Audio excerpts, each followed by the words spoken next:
ଏବ୍ରୀମାନଙ୍କ ନିକଟକୁ ପତ୍ର ଅଧ୍ୟାୟ 1। ଈଶ୍ୱରଙ୍କ ପୁତ୍ରଙ୍କ ଶ୍ରେଷ୍ଠତା। ଈଶ୍ୱର ଅତୀତରେ ବିଭିନ୍ନ ସ୍ଥାନରେ ଓ ବିଭିନ୍ନ ପ୍ରକାରେ ଭାବବାଦୀମାନଙ୍କ ଦ୍ୱାରା ଆମ୍ଭମାନଙ୍କ ପିତୃପୁରୁଷମାନଙ୍କୁ କଥା କହି ଏହି ଶେଷ କାଳରେ ତାହାଙ୍କ ପୁତ୍ରଙ୍କ ଦ୍ୱାରା ଆମ୍ଭମାନଙ୍କୁ କଥା କହିଅଛନ୍ତି। ସେ ସମସ୍ତ ବିଷୟର ଅଧିକାରୀ କରି ନିଯୁକ୍ତ କଲେ ଓ ତାହାଙ୍କ ଦ୍ୱାରା ମଧ୍ୟ ସମସ୍ତ ବିଶ୍ୱ ସୃଷ୍ଟି କଲେ। ସେହି ପୁତ୍ର ତାହାଙ୍କ ମହିମାର ପ୍ରଭା ଓ ତାହାଙ୍କ ତତ୍ତ୍ୱର ପ୍ରତିମୂର୍ତ୍ତି। ସେ ଆପଣା ଶକ୍ତିଯୁକ୍ତ ବାକ୍ୟ ଦ୍ୱାରା ସମସ୍ତ ବିଷୟ ଧାରଣ କରନ୍ତି। ପୁଣି ପାପ ମାର୍ଜନା କଲାଉତାରେ ଉର୍ଦ୍ଧ୍ୱସ୍ଥ ମହାମହିମଙ୍କ ଦକ୍ଷିଣ ପାର୍ଶ୍ୱରେ ଉପବେଶନ କରିଅଛନ୍ତି। ସେ ଯେଉଁ ପରିମାଣରେ ଦୂତମାନଙ୍କ ଅପେକ୍ଷା ଅତ୍ୟଧିକ ଉତ୍କୃଷ୍ଟ ନାମର ଅଧିକାରୀ ହୋଇଅଛନ୍ତି, ସେହି ପରିମାଣରେ ସେ ସେମାନଙ୍କଠାରୁ ଅତ୍ୟଧିକ ମହାନ ହୋଇଅଛନ୍ତି। କାରଣ ଈଶ୍ୱର ଦୂତମାନଙ୍କ ମଧ୍ୟରୁ କାହାକୁ କେବେ ଏହା କହିଅଛନ୍ତି, ତୁମ୍ଭେ ଆମ୍ଭର ପୁତ୍ର, ଆଜି ଆମ୍ଭେ ତୁମ୍ଭକୁ ଜନ୍ମ ଦେଇଅଛୁ। ପୁନଶ୍ଚ ଆମ୍ଭେ ତାହାଙ୍କର ପିତା ହେବା, ଆଉ ସେ ଆମ୍ଭର ପୁତ୍ର ହେବେ। ପୁଣି ଯେଉଁ ସମୟରେ ସେ ପ୍ରଥମ ଜାତଙ୍କୁ ପୁନର୍ବାର ଜଗତ ମଧ୍ୟରେ ପ୍ରବେଶ କରାଇବେ, ସେହି ସମୟକୁ ଲକ୍ଷ୍ୟ କରି ସେ କହନ୍ତି, ଈଶ୍ୱରଙ୍କର ସମସ୍ତ ଦୂତ ତାହାଙ୍କୁ ପ୍ରଣାମ କରନ୍ତୁ। ଏକ ପକ୍ଷରେ ସେ ଦୂତମାନଙ୍କ ବିଷୟରେ କହନ୍ତି, ସେ ଆପଣା ଦୂତମାନଙ୍କୁ ବାୟୁ ସ୍ୱରୂପ କରନ୍ତି, ପୁଣି ଆପଣା ସେବକମାନଙ୍କୁ ଅଗ୍ନିଶିଖା ସ୍ୱରୂପ କରନ୍ତି। ଅପର ପକ୍ଷରେ ସେ ପୁତ୍ରଙ୍କ ବିଷୟରେ କହନ୍ତି, ହେ ଈଶ୍ୱର, ତୁମ୍ଭର ସିଂହାସନ ଅନନ୍ତକାଳ ସ୍ଥାୟୀ। ପୁଣି ନ୍ୟାୟର ଦଣ୍ଡ ତୁମ୍ଭର ରାଜ୍ୟର ଦଣ୍ଡ ଅଟେ। ତୁମ୍ଭେ ଧାର୍ମିକତାକୁ ପ୍ରେମ କରିଅଛ ଓ ଅଧାର୍ମିକତାକୁ ଘୃଣା କରିଅଛ। ତେଣୁ ଈଶ୍ୱର ତୁମ୍ଭର ସଙ୍ଗୀମାନଙ୍କ ଅପେକ୍ଷା ତୁମ୍ଭକୁ ଅଧିକ ଆନନ୍ଦରୂପ ତୈଳରେ ଅଭିଷେକ କରିଅଛନ୍ତି। ଆହୁରି ହେ ପ୍ରଭୁ, ତୁମ୍ଭେ ଆରମ୍ଭରୁ ହିଁ ପୃଥିବୀର ଭିତ୍ତିମୂଳ ସ୍ଥାପନ କରିଅଛ। ପୁଣି ଆକାଶମଣ୍ଡଳ ତୁମ୍ଭ ହସ୍ତକୃତ କର୍ମ। ସେହିସବୁ ବିନଷ୍ଟ ହେବ, କିନ୍ତୁ ତୁମ୍ଭେ ଚିରସ୍ଥାୟୀ। ଆଉ ସେହିସବୁ ବସ୍ତ୍ର ପରି କ୍ଷୟ ପାଇଯିବ। ପୁଣି ତୁମ୍ଭେ ଚାଦର ପରି, ହଁ, ବସ୍ତ୍ର ପରି ସେହିସବୁ ଗୁଡ଼ାଇବ, ଆଉ ସେହିସବୁ ପରିବର୍ତ୍ତିତ ହେବ। କିନ୍ତୁ ତୁମ୍ଭେ ସର୍ବଦା ସମାନ, ପୁଣି ତୁମ୍ଭର ବର୍ଷ ସମୂହ କେବେ ଶେଷ ହେବ ନାହିଁ। ଆଉ ଆମ୍ଭେ ଯେ ପର୍ଯ୍ୟନ୍ତ ତୁମ୍ଭର ଶତ୍ରୁମାନଙ୍କୁ ତୁମ୍ଭର ପାଦପୀଠ କରିନାହୁଁ, ସେ ପର୍ଯ୍ୟନ୍ତ ଆମ୍ଭର ଦକ୍ଷିଣରେ ବସିଥାଅ। ଏହା ସେ ଦୂତମାନଙ୍କ ମଧ୍ୟରୁ କାହାକୁ କେବେ କହିଅଛନ୍ତି? ଏମାନେ ସମସ୍ତେ କ'ଣ ସେବାକାରୀ ଆତ୍ମା ନୁହନ୍ତି? ପୁଣି ପରିତ୍ରାଣର ଭାବେ ଅଧିକାରୀମାନଙ୍କର ସେବା କରିବାକୁ କି ସେମାନେ ପ୍ରେରିତ ହୋଇନାହାନ୍ତି? ଏବ୍ରୀ ଅଧ୍ୟାୟ 2। ମହାପରିତ୍ରାଣର ଅବହେଳା। ଅତଏବ ଶୁଣାଯାଇଥିବା ସତ୍ୟ ବାକ୍ୟ ପ୍ରତି ଅଧିକ ମନୋଯୋଗୀ ହେବା ଆମ୍ଭମାନଙ୍କର ଉଚିତ। ନହିଲେ କାଳେ ଆମ୍ଭେମାନେ ଲକ୍ଷ୍ୟଭ୍ରଷ୍ଟ ହେବୁ। କାରଣ ଦୂତମାନଙ୍କ ଦ୍ୱାରା କଥିତ ବାକ୍ୟ ଯଦି ଅଟଳ ହୋଇ ରହିଲା, ଆଉ ପ୍ରତ୍ୟେକ ଆଜ୍ଞା ଲଙ୍ଘନ ଓ ଅବାଧ୍ୟତା ଯଥାର୍ଥ ଦଣ୍ଡ ପାଇଲା, ତେବେ ଏପରି ମହାପରିତ୍ରାଣ ଅବହେଳା କଲେ ଆମ୍ଭେମାନେ କିପରି ରକ୍ଷା ପାଇବା? ତାହା ତ ପ୍ରଥମରେ ପ୍ରଭୁଙ୍କ ଦ୍ୱାରା କଥିତ ହୋଇ ଶ୍ରବଣ କରିଥିବା ବ୍ୟକ୍ତିମାନଙ୍କ ଦ୍ୱାରା ଆମ୍ଭମାନଙ୍କ ନିକଟରେ ପ୍ରମାଣ ସିଦ୍ଧ ହେଲା। ସେ ସମ୍ବନ୍ଧରେ ଈଶ୍ୱର ମଧ୍ୟ ଆପଣା ଇଚ୍ଛାନୁସାରେ ନାନା ଚିହ୍ନ ଓ ଅଦ୍ଭୁତ କର୍ମ, ପୁଣି ବିବିଧ ଶକ୍ତିର କାର୍ଯ୍ୟ ଓ ପବିତ୍ର ଆତ୍ମାଙ୍କ ଅନ୍ୟାନ୍ୟ ଦାନ ଦ୍ୱାରା ସାକ୍ଷ୍ୟ ଦେଇଅଛନ୍ତି। ପରିତ୍ରାଣକର୍ତ୍ତା ଖ୍ରୀଷ୍ଟ। କାରଣ ଯାହା ଭାବି ଜଗତର କଥା ଆମ୍ଭେମାନେ କହୁଅଛୁ, ତାହା ଈଶ୍ୱର ଦୂତମାନଙ୍କ ଅଧୀନ କରିନାହାନ୍ତି। କିନ୍ତୁ ଜଣେ କୌଣସି ସ୍ଥାନରେ ଏହି କଥା କହି ସାକ୍ଷ୍ୟ ଦେଇଅଛନ୍ତି, ମନୁଷ୍ୟ କିଏ ଯେ ତୁମ୍ଭେ ତାହାକୁ ସ୍ମରଣ କରିଥାଅ? ମନୁଷ୍ୟ ସନ୍ତାନ କିଏ ଯେ ତୁମ୍ଭେ ତାହାର ଯତ୍ନ ନେଇଥାଅ? ତୁମ୍ଭେ ଦୂତମାନଙ୍କଠାରୁ ତାହାକୁ ଅଳ୍ପ ନ୍ୟୁନ କରିଅଛ। ତୁମ୍ଭେ ତାହାକୁ ଗୌରବ ଓ ସମ୍ଭ୍ରମ ରୂପ ମୁକୁଟରେ ଭୂଷିତ କରିଅଛ। ତୁମ୍ଭେ ତାହାର ଅଧୀନ କରି ସମସ୍ତ ବିଷୟ ପାଦ ତଳେ ରଖିଅଛ।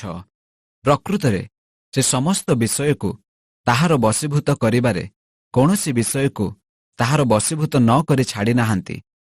ଆମ୍ଭେମାନେ ଏପର୍ଯ୍ୟନ୍ତ ସମସ୍ତ ବିଷୟ ତାହାର ବଶୀଭୂତ ହୋଇଥିବାର ଦେଖୁନାହୁଁ ସତ, କିନ୍ତୁ ଦୂତମାନଙ୍କ ଅପେକ୍ଷା ଯେ ଅଳ୍ପ ସମୟ ନ୍ୟୁନୀକୃତ ହୋଇଥିଲେ, ତାହାଙ୍କୁ ଅର୍ଥାତ୍ ଯୀଶୁଙ୍କୁ ମୃତ୍ୟୁର ଦୁଃଖ ଭୋଗ ହେତୁ ଗୌରବ ଓ ସମ୍ଭ୍ରମ ରୂପ ମୁକୁଟ ପରିଧାନ କରିଥିବାର ଦେଖୁଅଛୁ। ଯେପରି ଈଶ୍ୱରଙ୍କ ଅନୁଗ୍ରହରେ ପ୍ରତ୍ୟେକ ମନୁଷ୍ୟ ନିମନ୍ତେ ସେ ମୃତ୍ୟୁ ଆସ୍ୱାଦନ କରନ୍ତି। କାରଣ ଯାହାଙ୍କ ନିମନ୍ତେ ଓ ଯାହାଙ୍କ ଦ୍ୱାରା ସମସ୍ତ ସୃଷ୍ଟ ଅନେକ ସନ୍ତାନଙ୍କୁ ଗୌରବରେ ପ୍ରବେଶ କରାଇବାରେ ସେମାନଙ୍କ ପରିତ୍ରାଣର କର୍ତ୍ତା ଯୀଶୁଙ୍କ ଦୁଃଖଭୋଗ ଦ୍ୱାରା ସିଦ୍ଧ କରିବା ଈଶ୍ୱରଙ୍କର ଉପଯୁକ୍ତ ଥିଲା।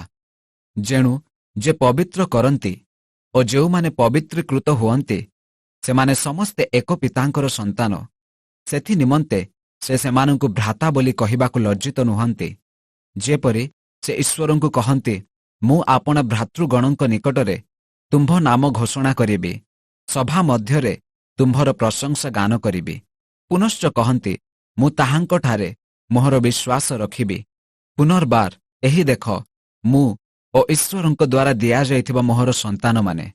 ଅତଏବ ସନ୍ତାନମାନେ ରକ୍ତ ମାଂସର ସହଭାଗୀ ହୋଇଥିବାରୁ ଯୀଶୁ ମଧ୍ୟ ନିଜେ ସେହିପରି ସେଥିର ସହଭାଗୀ ହେଲେ, ଯେପରି ମୃତ୍ୟୁ ଦ୍ୱାରା ମୃତ୍ୟୁର ଅଧିକାରୀକୁ ଅର୍ଥାତ୍ ଶୟତାନକୁ ବିନାଶ କରିପାରନ୍ତି।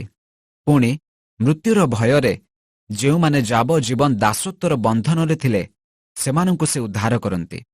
କାରଣ ପ୍ରକୃତରେ ସେ ତ ଦୂତମାନଙ୍କ ଯତ୍ନ ନ ନେଇ ଅବ୍ରାହାମଙ୍କ ସନ୍ତାନମାନଙ୍କ ଯତ୍ନ ନିଅନ୍ତି। ଅତଏବ ସମସ୍ତ ବିଷୟରେ ଆପଣା ଭ୍ରାତାମାନଙ୍କ ସଦୃଶ ହେବା ତାହାଙ୍କର ଉଚିତ ଥିଲା, ଯେପରି ସେ ଲୋକମାନଙ୍କ ପାପର ପ୍ରାୟଶ୍ଚିତ କରିବା ନିମନ୍ତେ ଈଶ୍ୱରଙ୍କ ସେବା ସମ୍ବନ୍ଧରେ ଜଣେ ଦୟାଳୁ ଓ ବିଶ୍ୱସ୍ତ ମହାଯାଜକ ହୁଅନ୍ତି। କାରଣ ସେ ନିଜେ ପରୀକ୍ଷିତ ହୋଇ ଦୁଃଖ ଭୋଗ କରିଥିବାରୁ ପରୀକ୍ଷିତ ହେଉଥିବା ଲୋକମାନଙ୍କ ଉପକାର କରିବା ନିମନ୍ତେ ସକ୍ଷମ ଅଟନ୍ତି। ଏବ୍ରୀ ଅଧ୍ୟାୟ 3। ଯୀଶୁ ମୋଶାଙ୍କଠାରୁ ମହାନ। ଅତଏବ ହେ ସ୍ୱର୍ଗୀୟ ଆହ୍ୱାନର ସହଭାଗୀ ପବିତ୍ର ଭ୍ରାତୃଗଣ, ଆମ୍ଭମାନଙ୍କ ବିଶ୍ୱାସ ମତାନୁସାରେ ପ୍ରେରିତ ଓ ମହାଯାଜକ ଯୀଶୁଙ୍କ ବିଷୟ ବିବେଚନା କର। ମୋଶା ଯେପରି ଈଶ୍ୱରଙ୍କ ଗୃହରେ ବିଶ୍ୱସ୍ତ ଥିଲେ, ଯୀଶୁ ସେହିପରି ଆପଣା ନିଯୋଗ କର୍ତ୍ତାଙ୍କ ପ୍ରତି ବିଶ୍ୱସ୍ତ ଥିଲେ। ଗୃହ ଅପେକ୍ଷା ଗୃହର ସ୍ଥାପନକର୍ତ୍ତା ଯେପରି ଅଧିକ ସମାଦର ପ୍ରାପ୍ତ ହୁଅନ୍ତି, ସେହିପରି ମୋଶାଙ୍କ ଅପେକ୍ଷା ସେ ଅଧିକ ଗୌରବର ଯୋଗ୍ୟ ବୋଲି ଗଣିତ ହୋଇଅଛନ୍ତି। ଯେଣୁ ପ୍ରତ୍ୟେକ ଗୃହ କୌଣସି ନା କୌଣସି ବ୍ୟକ୍ତିଙ୍କ ଦ୍ୱାରା ନିର୍ମିତ ହୋଇଥାଏ, କିନ୍ତୁ ସମସ୍ତ ବିଷୟର ଯେ ନିର୍ମାଣକର୍ତ୍ତା ସେ ଈଶ୍ୱର। ପରବର୍ତ୍ତୀ ବକ୍ତବ୍ୟ ବିଷୟ ସମ୍ବନ୍ଧରେ ସାକ୍ଷ୍ୟ ଦେବା ନିମନ୍ତେ ମୋଶା ତାହାଙ୍କ ଗୃହ ମଧ୍ୟରେ ସେବକ ସ୍ୱରୂପେ ପ୍ରକୃତରେ ବିଶ୍ୱସ୍ତ ଥିଲେ, କିନ୍ତୁ ଖ୍ରୀଷ୍ଟ ଈଶ୍ୱରଙ୍କ ଗୃହ ଉପରେ ପୁତ୍ର ସ୍ୱରୂପେ ବିଶ୍ୱସ୍ତ ଅଟନ୍ତି। ଯଦି ଆମ୍ଭେମାନେ ଆମ୍ଭମାନଙ୍କ ସାହସ ପୁଣି ଦର୍ପର କାରଣ ଯେ ଆମ୍ଭମାନଙ୍କ ଭରସା ତାହା ଦୃଢ଼ ଭାବରେ ଶେଷ ପର୍ଯ୍ୟନ୍ତ ଧରି ରଖୁ, ତାହାହେଲେ ଆମ୍ଭେମାନେ ତ ତାହାଙ୍କ ଗୃହ ସ୍ୱରୂପ, ଈଶ୍ୱରଙ୍କ ଲୋକମାନଙ୍କ ନିମନ୍ତେ ବିଶ୍ରାମ। ଅତଏବ ପବିତ୍ର ଆତ୍ମା ଶାସ୍ତ୍ରରେ ଯେପରି କହନ୍ତି, ଆଜି ଯଦି ତୁମ୍ଭେମାନେ ତାହାଙ୍କ ବାଣୀ ଶୁଣ, ପ୍ରାନ୍ତରରେ ପରୀକ୍ଷା ଦିନରେ ଓ ବିରକ୍ତି ଜନ୍ମାଇବା ସ୍ଥାନରେ ଯେପରି ଘଟିଥିଲା, ସେପରି ଆପଣା ଆପଣା ହୃଦୟ କଠିନ ନ କର। ସେହି ପ୍ରାନ୍ତରରେ ତୁମ୍ଭମାନଙ୍କ ପିତୃପୁରୁଷମାନେ ଆମ୍ଭକୁ ପରୀକ୍ଷା କରି ଆମ୍ଭର ଅନୁସନ୍ଧାନ କଲେ, ଆଉ 40 ବର୍ଷ ପର୍ଯ୍ୟନ୍ତ ଆମ୍ଭର କାର୍ଯ୍ୟ ଦେଖିଲେ। ତେଣୁ ଆମ୍ଭେ ଏହି ବଂଶ ପ୍ରତି ବିରକ୍ତ ହୋଇ କହିଲୁ, ସେମାନେ ସର୍ବଦା ହୃଦୟରେ ଭ୍ରାନ୍ତ ଅଟନ୍ତି, ସେମାନେ ଆମ୍ଭର ମାର୍ଗ ସବୁ ଜାଣିନାହାନ୍ତି। ଏଣୁ ଆମ୍ଭେ ଆପଣା କ୍ରୋଧରେ ଶପଥ କଲୁ, ସେମାନେ ଆମ୍ଭର ବିଶ୍ରାମରେ ପ୍ରବେଶ କରିବେ ନାହିଁ। ହେ ଭାଇମାନେ, ସାବଧାନ, ଯେପରି ଜୀବନ୍ତ ଈଶ୍ୱରଙ୍କଠାରୁ ବିମୁଖକାରୀ ଦୁଷ୍ଟ ଅବିଶ୍ୱାସୀ ହୃଦୟ ତୁମ୍ଭମାନଙ୍କର କାହାରିଠାରେ ନ ଥାଏ, କିନ୍ତୁ କାଳେ ପାପର ପ୍ରବଞ୍ଚନା ଦ୍ୱାରା ତୁମ୍ଭମାନଙ୍କ ମଧ୍ୟରୁ କେହି କଠିନ ମନା ହୁଏ। ଏଥି ନିମନ୍ତେ ଆଜି ସୁଯୋଗ ଥାଉ ଥାଉ ପ୍ରତିଦିନ ପରସ୍ପରକୁ ଉତ୍ସାହ ଦିଅ। କାରଣ ଆରମ୍ଭରେ ଆମ୍ଭମାନଙ୍କର ଯେଉଁ ବିଶ୍ୱାସ ଥିଲା, ତାହା ଯଦି ଶେଷ ପର୍ଯ୍ୟନ୍ତ ଦୃଢ଼ ରୂପେ ଧରି ରଖୁ, ତାହେଲେ ଖ୍ରୀଷ୍ଟଙ୍କ ସହଭାଗୀ ହୋଇ ରହିବୁ। ଯେପରି ଶାସ୍ତ୍ରରେ ଉକ୍ତ ଅଛି, ଆଜି ଯଦି ତୁମ୍ଭେମାନେ ତାହାଙ୍କ ବାଣୀ ଶୁଣ, ଯେପରି ବିରକ୍ତି ଜନ୍ମାଇବା ସ୍ଥାନରେ ଘଟିଥିଲା, ସେପରି ଆପଣା ଆପଣା ହୃଦୟ କଠିନ ନ କର। ତେବେ କେଉଁମାନେ ଶୁଣି ବିରକ୍ତି ଜନ୍ମାଇଲେ? ମୋଶାଙ୍କ ଦ୍ୱାରା ମିଶ୍ର ଦେଶରୁ ଯେଉଁମାନେ ବାହାରି ଆସିଥିଲେ, ସେ ସମସ୍ତେ କ'ଣ ନୁହନ୍ତି? ଆଉ କେଉଁମାନଙ୍କ ଉପରେ 40 ବର୍ଷ ପର୍ଯ୍ୟନ୍ତ ସେ ବିରକ୍ତ ହୋଇଥିଲେ? ଯେଉଁମାନେ ପାପ କରିଥିଲେ, ଯେଉଁମାନଙ୍କ ଶବ ପ୍ରାନ୍ତରରେ ପଡ଼ି ରହିଥିଲା, କ'ଣ ସେମାନଙ୍କ ଉପରେ ନୁହେଁ? ଯେଉଁମାନେ ଅବାଧ୍ୟ ହୋଇଥିଲେ, ସେମାନଙ୍କ ବିନା ଆଉ କେଉଁମାନଙ୍କ ବିରୁଦ୍ଧରେ ସେ ଶପଥ କରିଥିଲେ ଯେ ସେମାନେ ତାହାଙ୍କ ବିଶ୍ରାମରେ ପ୍ରବେଶ କରିବେ ନାହିଁ? ଆମ୍ଭେମାନେ ଦେଖୁ ଯେ ଅବିଶ୍ୱାସ ହେତୁ ସେମାନେ ବିଶ୍ରାମରେ ପ୍ରବେଶ କରିପାରିଲେ ନାହିଁ। ଏବ୍ରୀ ଅଧ୍ୟାୟ 4। ଅତଏବ ଆସ, ଆମ୍ଭେମାନେ ଭୟ କରୁ, କାଳେ ତାହାଙ୍କ ବିଶ୍ରାମରେ ପ୍ରବେଶ କରିବାର ପ୍ରତିଜ୍ଞା ଥିବା ସ୍ଥଳେ ସୁଦ୍ଧା ତୁମ୍ଭମାନଙ୍କ ମଧ୍ୟରୁ କେହି ସେଥିରୁ ବଞ୍ଚିତ ହେଲାପରି ଦେଖାଯାଏ। କାରଣ ସେମାନଙ୍କ ନିକଟରେ ଯେପରି ଆମ୍ଭମାନଙ୍କ ନିକଟରେ ମଧ୍ୟ ସେହିପରି ସୁସମାଚାର ପ୍ରଚାରିତ ହୋଇଅଛି। କିନ୍ତୁ ଶ୍ରୋତାମାନେ ବିଶ୍ୱାସ ଦ୍ୱାରା ଶୁଣିଥିବା ବାକ୍ୟ ନିଜସ୍ୱ ନ କରିବାରୁ ତାହା ସେମାନଙ୍କ ପକ୍ଷରେ ଲାଭଜନକ ହେଲା ନାହିଁ। ଯେଣୁ ବିଶ୍ୱାସ କରିଅଛୁ ଯେ କେବଳ ଆମ୍ଭେମାନେ ସେହି ବିଶ୍ରାମରେ ପ୍ରବେଶ କରିବା, ଯେପରି ସେ କହିଅଛନ୍ତି, ଏଣୁ ଆମ୍ଭେ ଆପଣା କ୍ରୋଧରେ ଶପଥ କଲୁ, ସେମାନେ ଆମ୍ଭର ବିଶ୍ରାମରେ ପ୍ରବେଶ କରିବେ ନାହିଁ।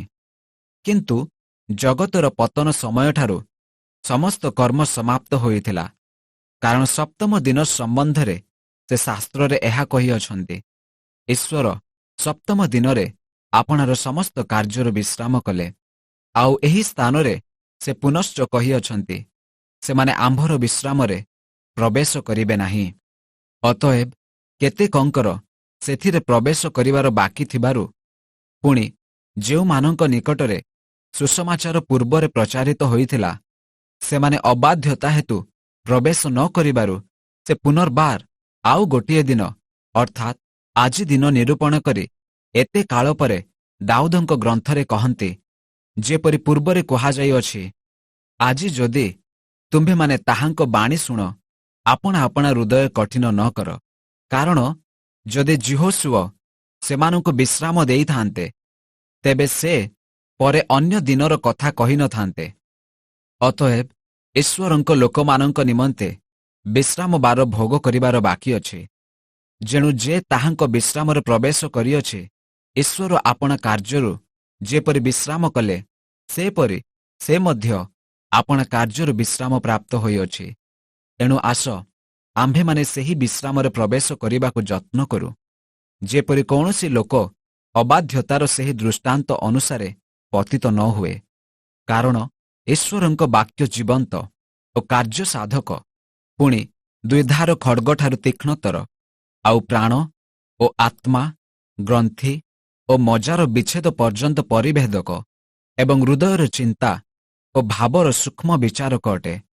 ଈଶ୍ୱରଙ୍କ ଦୃଷ୍ଟିରେ କୌଣସି ପ୍ରାଣୀ ଅପ୍ରକାଶିତ ନୁହେଁ, ମାତ୍ର ଯାହାଙ୍କ ଛାମୁରେ ଆମ୍ଭମାନଙ୍କୁ ନିକାଶ ଦେବାକୁ ହେବ, ତାହାଙ୍କ ଦୃଷ୍ଟିରେ ସମସ୍ତ ବିଷୟ ଉଲ୍ଲଗ୍ନ ଓ ଅନାବୃତ ଅଟେ। ପ୍ରଧାନ ମହାଯାଜକ ଯୀଶୁ ଅତଏବ ସ୍ୱର୍ଗ ସମୂହ ମଧ୍ୟ ଦେଇ ଗମନ କରିଅଛନ୍ତି ଯେ ଈଶ୍ୱରଙ୍କ ପୁତ୍ର ଯୀଶୁ, ସେ ଆମ୍ଭମାନଙ୍କର ପ୍ରଧାନ ମହାଯାଜକ ହେବାରୁ, ଆସ, ଆମ୍ଭେମାନେ ଆମ୍ଭମାନଙ୍କ ବିଶ୍ୱାସ ମତକୁ ଦୃଢ଼ ଭାବରେ ଧାରଣ କରୁ।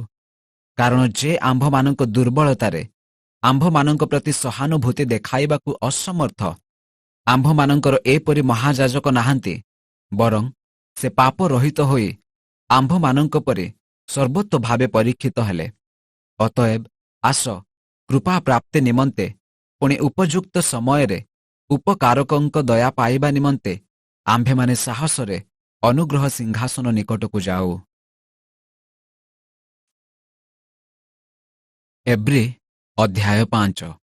କାରଣ ପ୍ରତ୍ୟେକ ମହାଯାଜକ ଯେପରି ପାପ ନିମନ୍ତେ ନୈବେଦ୍ୟ ଓ ବଳି ଉତ୍ସର୍ଗ କରିପାରନ୍ତି, ସେଥିପାଇଁ ସେ ମନୁଷ୍ୟମାନଙ୍କ ମଧ୍ୟରୁ ନୀତ ହୋଇ ଈଶ୍ୱରଙ୍କ ସେବା ସମ୍ବନ୍ଧରେ ମନୁଷ୍ୟମାନଙ୍କ ପକ୍ଷରେ ନିଯୁକ୍ତ ହୁଅନ୍ତି। ସେ ଅଜ୍ଞାନ ଓ ଭ୍ରାନ୍ତ ଲୋକମାନଙ୍କ ପ୍ରତି ସହାନୁଭୂତି ଦେଖାଇବାକୁ ସମର୍ଥ, କାରଣ ସେ ନିଜେ ମଧ୍ୟ ଦୁର୍ବଳତା ବିଶିଷ୍ଟ। ଏଥିସକାଶୁ ଲୋକମାନଙ୍କ ନିମନ୍ତେ ଯେପରି ଆପଣା ନିମନ୍ତେ ମଧ୍ୟ ସେହିପରି ପାପର୍ଥକ ବଳି ଉତ୍ସର୍ଗ କରିବା ତାହାଙ୍କ ଆବଶ୍ୟକ। ଆଉ କେହି ଏହି ସମ୍ଭ୍ରାନ୍ତ ପଦ ନିଜେ ଗ୍ରହଣ କରନ୍ତି ନାହିଁ, କିନ୍ତୁ ହାରଣ ଯେପରି ଆହୁତ, ସେପରି ଈଶ୍ୱରଙ୍କ ଦ୍ୱାରା ଆହୁତ ହେବା ଆବଶ୍ୟକ। ସେହିପରି ଖ୍ରୀଷ୍ଟ ମଧ୍ୟ ମହାଯାଜକ ପଦର ଗୌରବ ନିଜେ ଅନ୍ୱେଷଣ କରିନଥିଲେ, କିନ୍ତୁ ଈଶ୍ୱର ତାହାଙ୍କୁ ସେହି ଗୌରବର ପଦ ଦେଇଥିଲେ, କାରଣ ସେ ତାହାଙ୍କୁ କହିଥିଲେ, ତୁମ୍ଭେ ଆମ୍ଭର ପୁତ୍ର, ଆଜି ଆମ୍ଭେ ତୁମ୍ଭକୁ ଜନ୍ମ ଦେଇଅଛୁ। ପୁଣି ସେ ଅନ୍ୟ ସ୍ଥାନରେ ମଧ୍ୟ କହନ୍ତି, ତୁମ୍ଭେ ମଲ୍କିସେଦକଙ୍କ ସଦୃଶ ଅନନ୍ତକାଳୀନ ଯାଜକ ଅଟ। ଈଶ୍ୱର ଯିଏ ତାହାଙ୍କୁ ମୃତ୍ୟୁରୁ ରକ୍ଷା କରିବାକୁ ସମର୍ଥ, ସେ ଆପଣା ପାର୍ଥିବ ଜୀବନରେ ଥିବା ସମୟରେ ତାହାଙ୍କ ନିକଟରେ ପ୍ରବଳ ଆର୍ତ୍ତନାଦ ଓ ଅଶ୍ରୁ ସହକାରେ ପ୍ରାର୍ଥନା ଓ ବିନତି ଉତ୍ସର୍ଗ କରିଥିଲେ, ଆଉ ଉତ୍ତର ସ୍ୱରୂପେ ଆଶଙ୍କାରୁ ରକ୍ଷା ପାଇଁ ପୁତ୍ର ହେଲେ ହେଁ ଦୁଃଖ ଭୋଗ ଦ୍ୱାରା ଈଶ୍ୱରଙ୍କଠାରେ ଆଜ୍ଞାବହତା ଶିଖିଲେ। ପୁଣି ସିଦ୍ଧ ହୋଇ ନିଜ ଆଜ୍ଞାକାରୀମାନଙ୍କ ପ୍ରତି ଅନନ୍ତ ପରିତ୍ରାଣର କାରଣ ସ୍ୱରୂପ ହେଲେ। ଏହେତୁ ସେ ଈଶ୍ୱରଙ୍କ କର୍ତ୍ତୃକ ମଲ୍କିସେଦକଙ୍କ ସଦୃଶ ମହାଯାଜକ ବୋଲି ନାମ ପ୍ରାପ୍ତ ହେଲେ। ବିଶ୍ୱାସ ବର୍ଜନ ବିଷୟରେ ସତର୍କବାଣୀ। ଯୀଶୁଖ୍ରୀଷ୍ଟଙ୍କ ବିଷୟରେ ଆମ୍ଭମାନଙ୍କର ଅନେକ କଥା କହିବାକୁ ଅଛି, ଆଉ ତୁମ୍ଭେମାନେ ଶୁଣିବାରେ ଶିଥିଳ ହୋଇଥିବାରୁ ସେଥିର ଅର୍ଥ ବୁଝାଇବା କଷ୍ଟକର। କାରଣ ଯଦ୍ୟପି ଏତେ ସମୟ ମଧ୍ୟରେ ତୁମ୍ଭମାନଙ୍କର ଶିକ୍ଷକ ହେବା ଉଚିତ ଥିଲା, ତଥାପି ଈଶ୍ୱରଙ୍କ ବାକ୍ୟର ପ୍ରାଥମିକ ମୌଳିକ ସୂତ୍ରଗୁଡ଼ିକ କେହି ଯେ ତୁମ୍ଭମାନଙ୍କୁ ଶିକ୍ଷା ଦିଏ, ଏହା ପୁନର୍ବାର ତୁମ୍ଭମାନଙ୍କର ପ୍ରୟୋଜନ ଅଛି। ଗୁରୁପାକ ଖାଦ୍ୟ ପ୍ରୟୋଜନ ନ ହୋଇ ଦୁଗ୍ଧ ତୁମ୍ଭମାନଙ୍କର ପ୍ରୟୋଜନ। ଯେ ଦୁଗ୍ଧ ପାଇ ସେ ତ ଧାର୍ମିକତାର ବାକ୍ୟ ବିଷୟରେ ଜାଣେ ନାହିଁ, କାରଣ ସେ ଶିଶୁ ମାତ୍ର।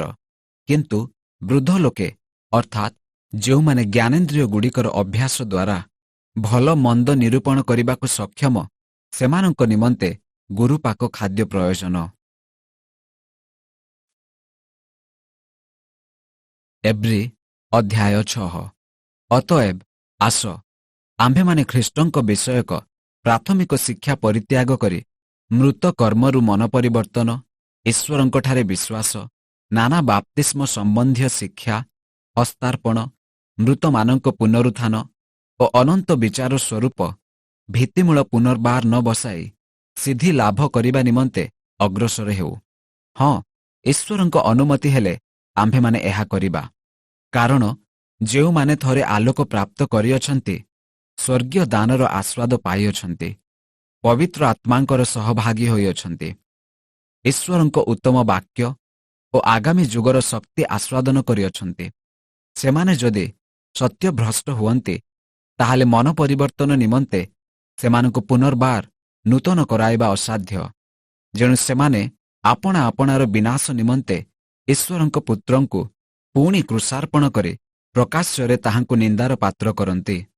କାରଣ ଯେଉଁ ଭୂମି ଆପଣା ଉପରେ ବାରମ୍ବାର ପତିତ ବୃଷ୍ଟି ଜଳ ପାନ କରେ, ଆଉ ଯେଉଁମାନଙ୍କ ନିମନ୍ତେ ତାହା ଚାଷ କରାଯାଏ, ସେମାନଙ୍କର ଉପଯୋଗୀ ଶସ୍ୟ ଉତ୍ପନ୍ନ କରେ, ତାହା ଈଶ୍ୱରଙ୍କଠାରୁ ଆଶୀର୍ବାଦ ପ୍ରାପ୍ତ ହୁଏ। କିନ୍ତୁ ତାହା ଯଦି କଣ୍ଟା ଓ ଅଗରା ଗଛ ଉତ୍ପନ୍ନ କରେ, ତେବେ ତାହା ଅଗ୍ରାହ୍ୟ ହୋଇ ଅବିଳମ୍ବେ ଶାପଗ୍ରସ୍ତ ହୁଏ। ପୁଣି ତାହାର ଶେଷ ଦଶା ଅଗ୍ନିଦାହ। କିନ୍ତୁ ହେ ପ୍ରିୟମାନେ, ଆମ୍ଭେମାନେ ଯଦ୍ୟପି ଏହିପରି କହୁଅଛୁ, ତଥାପି ତୁମ୍ଭମାନଙ୍କ ଅବସ୍ଥା ଯେ ତାହାଠାରୁ ଉତ୍ତମ ଓ ପରିତ୍ରାଣ ସଂଯୁକ୍ତ, ଏହା ଆମ୍ଭେମାନେ ଦୃଢ଼ ରୂପେ ବିଶ୍ୱାସ କରୁଅଛୁ।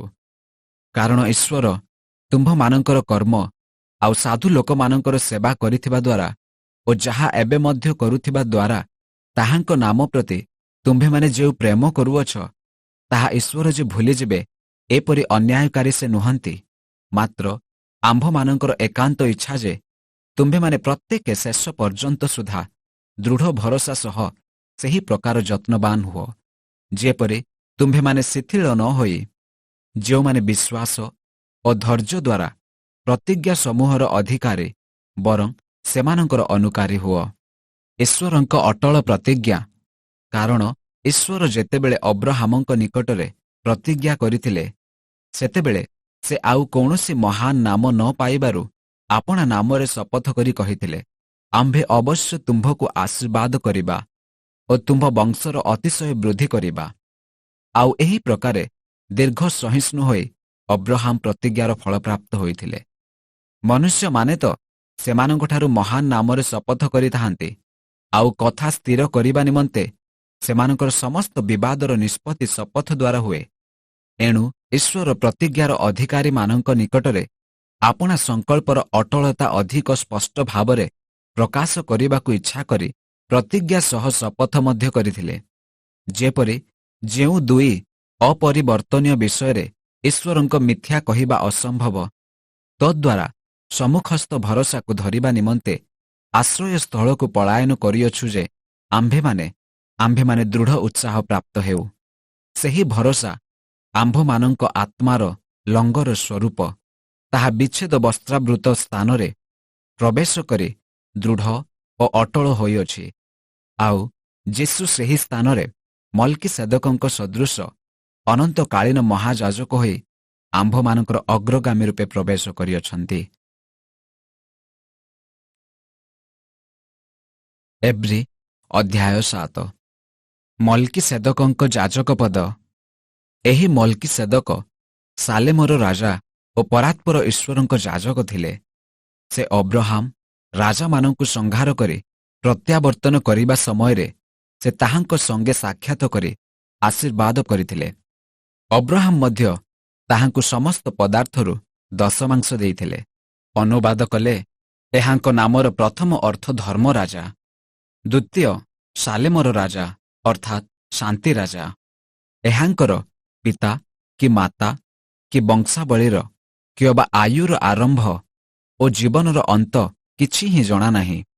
ସେ ଈଶ୍ୱରଙ୍କ ପୁତ୍ରଙ୍କ ସଦୃଶ କରାଯାଇ ଅନନ୍ତକାଳୀନ ଯାଜକ ହୋଇ ରହିଅଛନ୍ତି। ଭାବି ଦେଖ, ଏହି ବ୍ୟକ୍ତି କିପରି ମହାନ। ପିତୃକୁଳପତି ଅବ୍ରାହମ ତାହାଙ୍କୁ ଯୁଦ୍ଧରୁ ଆଣିଥିବା ସର୍ବୋତ୍କୃଷ୍ଟ ଦ୍ରବ୍ୟର ଦଶମାଂଶ ସୁଦ୍ଧା ଦେଇଥିଲେ। ଲେବୀଙ୍କ ସନ୍ତାନମାନଙ୍କ ମଧ୍ୟରୁ ଯେଉଁମାନେ ଯାଜକ ପଦ ପ୍ରାପ୍ତ ହୁଅନ୍ତି, ସେମାନେ ମୋଶାଙ୍କ ବ୍ୟବସ୍ଥାନୁସାରେ ଲୋକମାନଙ୍କଠାରୁ ଅର୍ଥାତ୍ ସେମାନଙ୍କ ଭାଇମାନଙ୍କଠାରୁ ଦଶମାଂଶ ଗ୍ରହଣ କରିବାକୁ ଆଜ୍ଞାପ୍ରାପ୍ତ ହୋଇଥାନ୍ତି। ସେମାନେ ଅବ୍ରାହମଙ୍କ ଔରସ ଜାତ ହେଲେ ହେଁ ସେମାନଙ୍କଠାରୁ ଏହା ଗ୍ରହଣ କରନ୍ତି।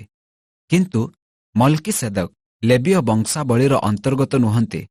ସେ ଅବ୍ରାହମଙ୍କଠାରୁ ଦଶମାଂଶ ଗ୍ରହଣ କରି ପ୍ରତିଜ୍ଞାର ଅଧିକାରୀଙ୍କୁ ଆଶୀର୍ବାଦ କରିଥିଲେ। ସାନ ଯେ ବଡ଼ଠାରୁ ଆଶୀର୍ବାଦ ପ୍ରାପ୍ତ ହୁଏ, ଏହା ସ୍ୱୀକାର୍ଯ୍ୟ। ଏ ସ୍ଥଳରେ ମର୍ତ୍ତ୍ୟ ମନୁଷ୍ୟମାନେ ଦଶମାଂଶ ଗ୍ରହଣ କରିଥାନ୍ତି, କିନ୍ତୁ ସେ ସ୍ଥଳରେ ଗ୍ରହଣ କରିଥିବା ବ୍ୟକ୍ତିଙ୍କ ବିଷୟରେ ସାକ୍ଷ୍ୟ ଦିଆଯାଏ ଯେ ସେ ଅମର। ପୁଣି କହିବାକୁ ଗଲେ, ଯେଉଁ ଲେବୀ ଦଶମାଂଶ ଗ୍ରହଣ କରନ୍ତି, ସେ ମଧ୍ୟ ଅବ୍ରାହମଙ୍କ ଦ୍ୱାରା ଦଶମାଂଶ ଦେଇଅଛନ୍ତି। କାରଣ ଅବ୍ରାହମଙ୍କ ସହିତ ମଲ୍କିସେଦକ ସାକ୍ଷାତ କରିବା ସମୟରେ ଲେବୀ ଜନ୍ମ ହୋଇନଥିଲେ। ଆହୁରି ମଧ୍ୟ ଯେଉଁ ଲେବୀୟ ଯାଜକତ୍ୱ ଅଧୀନରେ ଲୋକମାନେ ମୋଶାଙ୍କ ବ୍ୟବସ୍ଥା ପ୍ରାପ୍ତ ହେଲେ, ସେହି ଯାଜକତ୍ୱ ଦ୍ୱାରା ଯଦି ସିଦ୍ଧି ଲାଭ ହୁଅନ୍ତା, ତାହାହେଲେ ହାରୋଣଙ୍କ ଶ୍ରେଣୀ ଅନୁସାରେ ଗଣିତ ନ ହୋଇ ମଲ୍କିସେଦକଙ୍କ ସଦୃଶ ଅନ୍ୟ ଜଣେ ଯାଜକ ଉତ୍ପନ୍ନ ହେବାର ଆଉ କ'ଣ ଆବଶ୍ୟକ ଥିଲା? କାରଣ ଯାଜକତ୍ୱ ଯଦି ପରିବର୍ତ୍ତିତ ହୁଏ, ତେବେ ମୋଶାଙ୍କ ବ୍ୟବସ୍ଥାର ମଧ୍ୟ ଅବଶ୍ୟ ପରିବର୍ତ୍ତନ ଘଟେ। ଯେଣୁ ଯାହାଙ୍କ ସମ୍ବନ୍ଧରେ ଏହି ସମସ୍ତ କୁହାଯାଏ, ସେ ଅନ୍ୟ ଏକ ଗୋଷ୍ଠୀର ଲୋକ, ଯେଉଁ ଗୋଷ୍ଠୀର କେହି କେବେ ବେଦୀର କର୍ମ କରିନାହାନ୍ତି। କାରଣ ଏହା ସ୍ପଷ୍ଟ ଯେ ଆମ୍ଭମାନଙ୍କର ପ୍ରଭୁ ଜିହୁଦାଙ୍କ ଗୋଷ୍ଠୀରୁ ଉତ୍ପନ୍ନ ହୋଇଅଛନ୍ତି, ଯେଉଁ ଗୋଷ୍ଠୀର ଯାଜକତ୍ୱ ସମ୍ବନ୍ଧରେ ମୋଶା କିଛି କହିନାହାନ୍ତି। ମଲ୍କିସେଦକଙ୍କ ସଦୃଶ ଯୀଶୁ। ଆଉ ଏହା ଏଥିରେ ମଧ୍ୟ ଆହୁରି ଅଧିକ ସୁସ୍ପଷ୍ଟ ହୁଏ। ମଲ୍କିସେଦକଙ୍କ ସାଦୃଶ୍ୟରେ ଆଉ ଜଣେ ଯାଜକ ଉତ୍ପନ୍ନ ହୋଇଅଛନ୍ତି। ସେ ଶାରୀରିକ ବ୍ୟବସ୍ଥାନୁସାରେ ନିଯୁକ୍ତ ନ ହୋଇ ଅକ୍ଷୟ ଜୀବନର ଶକ୍ତି ଅନୁସାରେ ନିଯୁକ୍ତ ହୋଇଅଛନ୍ତି। କାରଣ ତାହାଙ୍କ ସମ୍ବନ୍ଧରେ ଏହି ସାକ୍ଷ୍ୟ ଦିଆଯାଏ, ତୁମ୍ଭେ ମଲ୍କିସେଦକଙ୍କ ସଦୃଶ ଅନନ୍ତକାଳୀନ ଯାଜକ ଅଟ। ଏଥିରେ ଏକ ପକ୍ଷରେ ପୂର୍ବବର୍ତ୍ତୀ ଆଜ୍ଞା ଦୁର୍ବଳ ଓ ନିଷ୍ଫଳ ହେବାରୁ ତାହାର ଲୋପ ହୋଇଅଛି। କାରଣ ମୋଶାଙ୍କ ବ୍ୟବସ୍ଥା କୌଣସି ବିଷୟ ସିଦ୍ଧ କରିନଥିଲା। ଅନ୍ୟ ପକ୍ଷରେ ଶ୍ରେଷ୍ଠତର ଭରସା ପ୍ରବେଶ କରିଅଛି, ତଦ୍ୱାରା ଆମ୍ଭେମାନେ ଈଶ୍ୱରଙ୍କ ନିକଟବର୍ତ୍ତୀ ହେଉ। ଆଉ ଏହା ଯେ ପ୍ରକାରେ ବିନା ଶପଥରେ ହେଲା ନାହିଁ, ଯେଣୁ ସେମାନେ ତ ବିନା ଶପଥରେ ଯାଜକ ହୋଇଅଛନ୍ତି।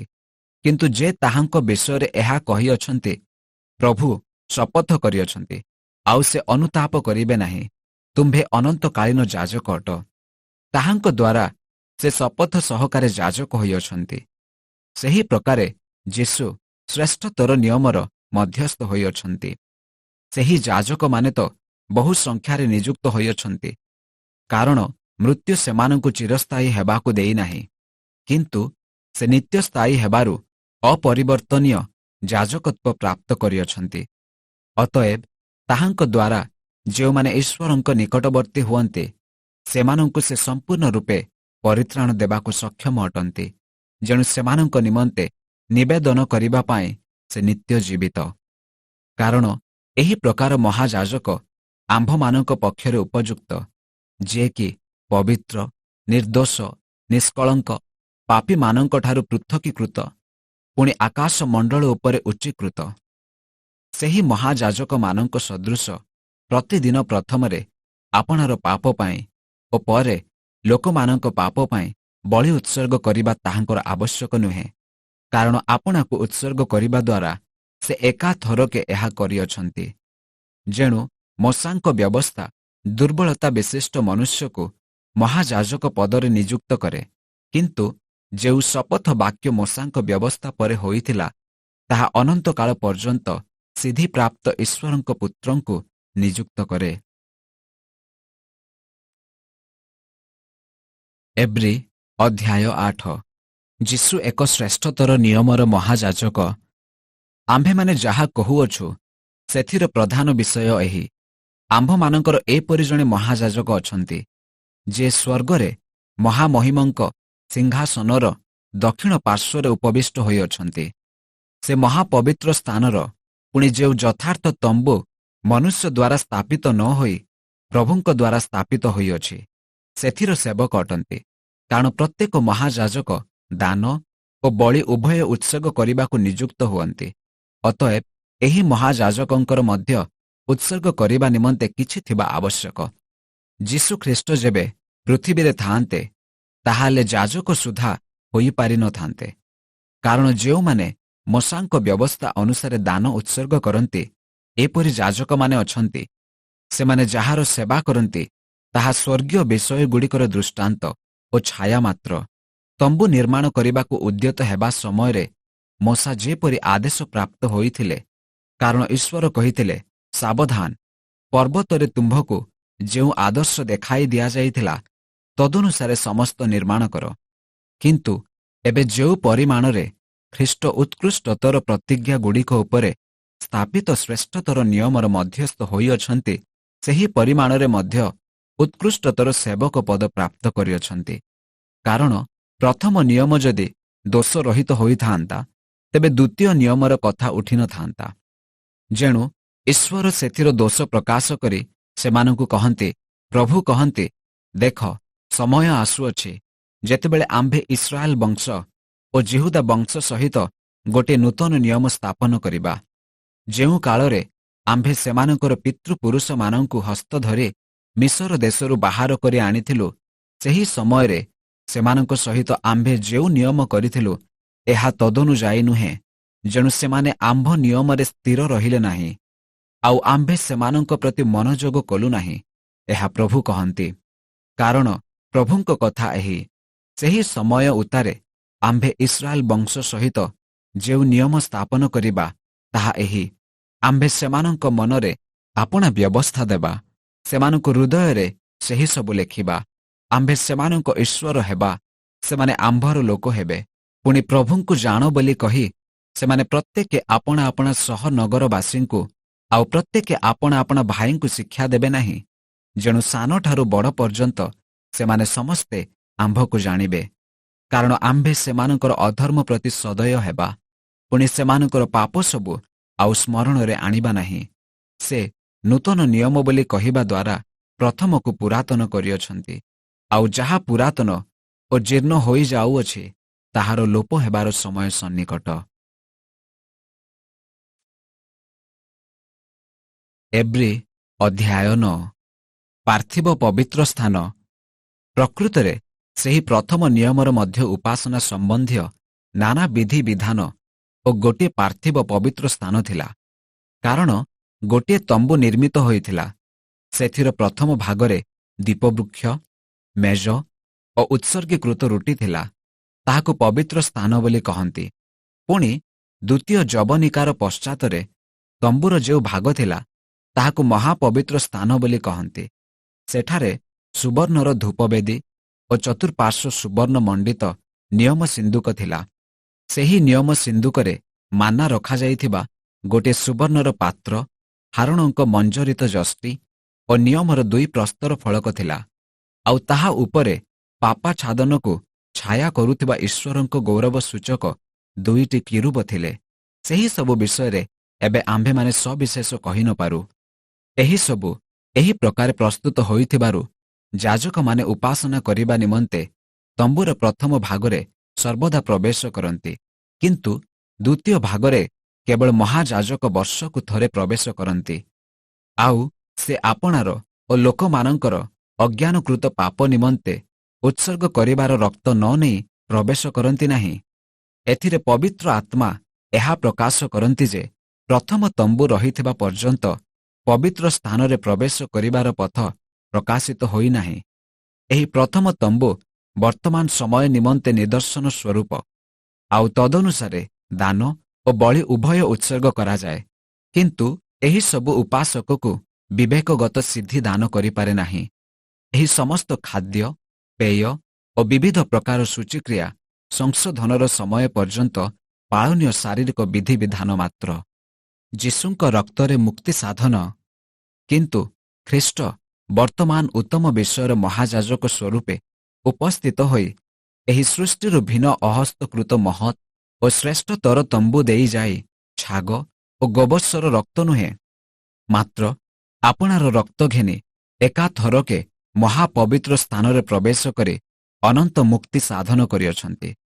କାରଣ ଯଦି ଛାଗ ଓ ବୃଷମାନଙ୍କ ରକ୍ତ ପୁଣି ଅଶୁଚିମାନଙ୍କ ଉପରେ ସେଚିତ ଗାଭୀଭସ୍ମ ଶରୀରକୁ ପବିତ୍ର କରେ, ତେବେ ଯେଉଁ ଖ୍ରୀଷ୍ଟ ଚିରନ୍ତନ ଆତ୍ମାଙ୍କ ଦ୍ୱାରା ଆପଣାକୁ ନିଖୁନ୍ତ ବଳି ସ୍ୱରୂପେ ଈଶ୍ୱରଙ୍କ ନିକଟରେ ଉତ୍ସର୍ଗ କଲେ, ତାହାଙ୍କ ରକ୍ତ କେତେ ଅଧିକ ପରିମାଣରେ ଜୀବିତ ଈଶ୍ୱରଙ୍କ ସେବା କରିବା ନିମନ୍ତେ ମୃତ କର୍ମରୁ ଆମ୍ଭମାନଙ୍କ ବିବେକକୁ ଶୁଦ୍ଧ ନ କରିବ। ଆଉ ଏହି କାରଣରୁ ସେ ନୂତନ ନିୟମର ମଧ୍ୟସ୍ଥ ହୋଇଅଛନ୍ତି, ଯେପରି ପ୍ରଥମ ନିୟମକାଳୀନ ଅପରାଧ ମାର୍ଜନାର୍ଥେ ମୃତ୍ୟୁ ଭୋଗ କରିଯାଇଥିବାରୁ ଈଶ୍ୱରଙ୍କ ଆହୁତ ଲୋକମାନେ ଅନନ୍ତ ଅଧିକାର ସମ୍ବନ୍ଧୀୟ ପ୍ରତିଜ୍ଞାର ଫଳ ପ୍ରାପ୍ତ ହୁଅନ୍ତି। କାରଣ ଚୁକ୍ତି କରାଯାଇଥିଲେ ଚୁକ୍ତି କରିଥିବା ବ୍ୟକ୍ତିଙ୍କ ମୃତ୍ୟୁର ପ୍ରମାଣ ଆବଶ୍ୟକ। ଯେଣୁ ମୃତ୍ୟୁ ଘଟିଲେ ଚୁକ୍ତି ବଳବନ୍ତ ହୁଏ, କାରଣ ଚୁକ୍ତି କରିଥିବା ଲୋକ ଜୀବିତ ଥିବା ପର୍ଯ୍ୟନ୍ତ ତାହା କଦାପି କାର୍ଯ୍ୟକାରୀ ହୁଏ ନାହିଁ। ଏଥି ନିମନ୍ତେ ପ୍ରଥମ ନିୟମ ମଧ୍ୟ ବିନା ରକ୍ତରେ ପ୍ରତିଷ୍ଠିତ ହୋଇନଥିଲା। କାରଣ ମୋଶା ଲୋକମାନଙ୍କ ନିକଟରେ ବ୍ୟବସ୍ଥାନୁଯାୟୀ ସମସ୍ତ ଆଜ୍ଞା ପ୍ରକାଶ କଲା ଉତ୍ତାରେ ଜଳ, ଲୋହିତ ବର୍ଣ୍ଣ ମେସୋଲୋମ ଓ ଏଜବ ସହିତ ଗୋବତ୍ସ ଓ ଛାଗର ରକ୍ତ ଘେନି ନିୟମ ପୁସ୍ତକ ଓ ସମସ୍ତ ଲୋକଙ୍କ ଉପରେ ସେଚନ କରି କହିଲେ, ଈଶ୍ୱର ତୁମ୍ଭମାନଙ୍କ ସମ୍ବନ୍ଧରେ ଯେଉଁ ନିୟମ ଆଜ୍ଞା କରିଅଛନ୍ତି, ସେହି ନିୟମର ରକ୍ତ ଏହି। ଆହୁରି ମଧ୍ୟ ସେ ତମ୍ବୁ ଓ ଯାଜକୀୟ ପରିଚର୍ଯ୍ୟାର ସମସ୍ତ ପାତ୍ର ଉପରେ ସେହିପରି ରକ୍ତ ସେଚନ କଲେ। ପୁଣି ମୋଶାଙ୍କ ବ୍ୟବସ୍ଥା ଅନୁସାରେ ପ୍ରାୟ ସମସ୍ତ ବିଷୟ ରକ୍ତ ଦ୍ୱାରା ସୂଚୀକୃତ ହୁଏ, ଆଉ ରକ୍ତପାତ ବିନା ପାପ କ୍ଷମା ହୁଏ ନାହିଁ। ଅତଏବ ସ୍ୱର୍ଗସ୍ଥ ବିଷୟଗୁଡ଼ିକର ଦୃଷ୍ଟାନ୍ତ ସମସ୍ତ ଏହିସବୁ ଦ୍ୱାରା ସୂଚୀକୃତ ହେବାର ଆବଶ୍ୟକ ଥିଲା। କିନ୍ତୁ ସ୍ୱର୍ଗୀୟ ବିଷୟଗୁଡ଼ିକ ତ ଏହି ସବୁଠାରୁ ଶ୍ରେଷ୍ଠତର ବଳିଦାନ ଦ୍ୱାରା ସୂଚୀକୃତ ହେବାର ଆବଶ୍ୟକ। କାରଣ ପ୍ରକୃତ ବିଷୟର ପ୍ରତିରୂପ ଯେ ହସ୍ତକୃତ ମହାପବିତ୍ର ସ୍ଥାନ, ସେଥିରେ ଖ୍ରୀଷ୍ଟ ପ୍ରବେଶ ନ କରି ବରଂ ଆମ୍ଭମାନଙ୍କ ନିମନ୍ତେ ଏବେ ଈଶ୍ୱରଙ୍କ ସମ୍ମୁଖରେ ଉପସ୍ଥିତ ହେବା ପାଇଁ ସ୍ୱର୍ଗରେ ପ୍ରବେଶ କରିଅଛନ୍ତି। ମହାଯାଜକ ଯେପରି ଅନ୍ୟର ରକ୍ତ ଘେନି ବର୍ଷକୁ ବର୍ଷ ମହାପବିତ୍ର ସ୍ଥାନରେ ପ୍ରବେଶ କରନ୍ତି, ସେହିପରି ସେ ଯେ ଥରକୁ ଥର ଆପଣାକୁ ଉତ୍ସର୍ଗ କରିବେ ତାହା ନୁହେଁ। ତାହା ହେଲେ ଜଗତର ପତନ ସମୟଠାରୁ ଥରକୁ ଥର ତାହାଙ୍କୁ ମୃତ୍ୟୁଭୋଗ କରିବାକୁ ହୋଇଥାନ୍ତା।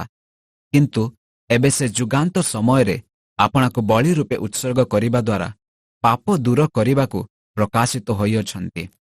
ମନୁଷ୍ୟମାନଙ୍କ ନିମନ୍ତେ ଯେପରି ଥରେ ମାତ୍ର ମୃତ୍ୟୁ ଆଉ ତାହାପରେ ବିଚାର ନିରୂପିତ ଅଛି, ସେହିପରି ଖ୍ରୀଷ୍ଟ ମଧ୍ୟ ଅନେକଙ୍କ ପାପ ବହନ କରିବା ନିମନ୍ତେ ଥରେ ମାତ୍ର ଉତ୍ସର୍ଗୀକୃତ ହେଲେ। କିନ୍ତୁ ଦ୍ୱିତୀୟ ଥର ପାପ ସକାଶେ ନୁହେଁ, ବରଂ ଯେଉଁମାନେ ତାହାଙ୍କ ଅପେକ୍ଷାରେ ଅଛନ୍ତି ସେମାନଙ୍କ ପରିତ୍ରାଣ ନିମନ୍ତେ ଦର୍ଶନ ଦେବେ। ଏବ୍ରୀ ଅଧ୍ୟାୟ 10। ଯୀଶୁଖ୍ରୀଷ୍ଟଙ୍କ ସମ୍ପୂର୍ଣ୍ଣ ବଳିଦାନ। ଅତଏବ ମୋଶାଙ୍କ ବ୍ୟବସ୍ଥା ଆଗାମୀ ଉତ୍ତମ ବିଷୟର ଛାୟା ସ୍ୱରୂପ ହୋଇ ସେହିସବୁ ବିଷୟର ଅବିକଳ ପ୍ରତିମୂର୍ତ୍ତି ନ ହେବାରୁ ଯାଜକମାନଙ୍କର ବର୍ଷକୁ ବର୍ଷ ସେହି ଏକ ପ୍ରକାର ବଳି ଉତ୍ସର୍ଗ କରିବା ଦ୍ୱାରା ଉପାସକମାନଙ୍କୁ କଦାପି ସିଦ୍ଧ କରିପାରେ ନାହିଁ। ସେହିସବୁ ବଳିର ଉତ୍ସର୍ଗ କ'ଣ ନିବୃତ୍ତ ହୋଇ ନ ଥାନ୍ତା ଯଦି ଉପାସକମାନେ ଥରେ ଶୁଚୀକୃତ ହୋଇ ବିବେକରେ ଆଉ ପାପର ବୋଧ ପାଇନଥାନ୍ତେ। କିନ୍ତୁ ସେହିସବୁ ବଳିରେ ବର୍ଷକୁ ବର୍ଷ ପାପ ସ୍ମରଣ କରାଯାଏ। କାରଣ ବୃଷ ଓ ଛାଗର ରକ୍ତ ଯେ ପାପ ହରଣ କରିବ ଏହା ଅସମ୍ଭବ।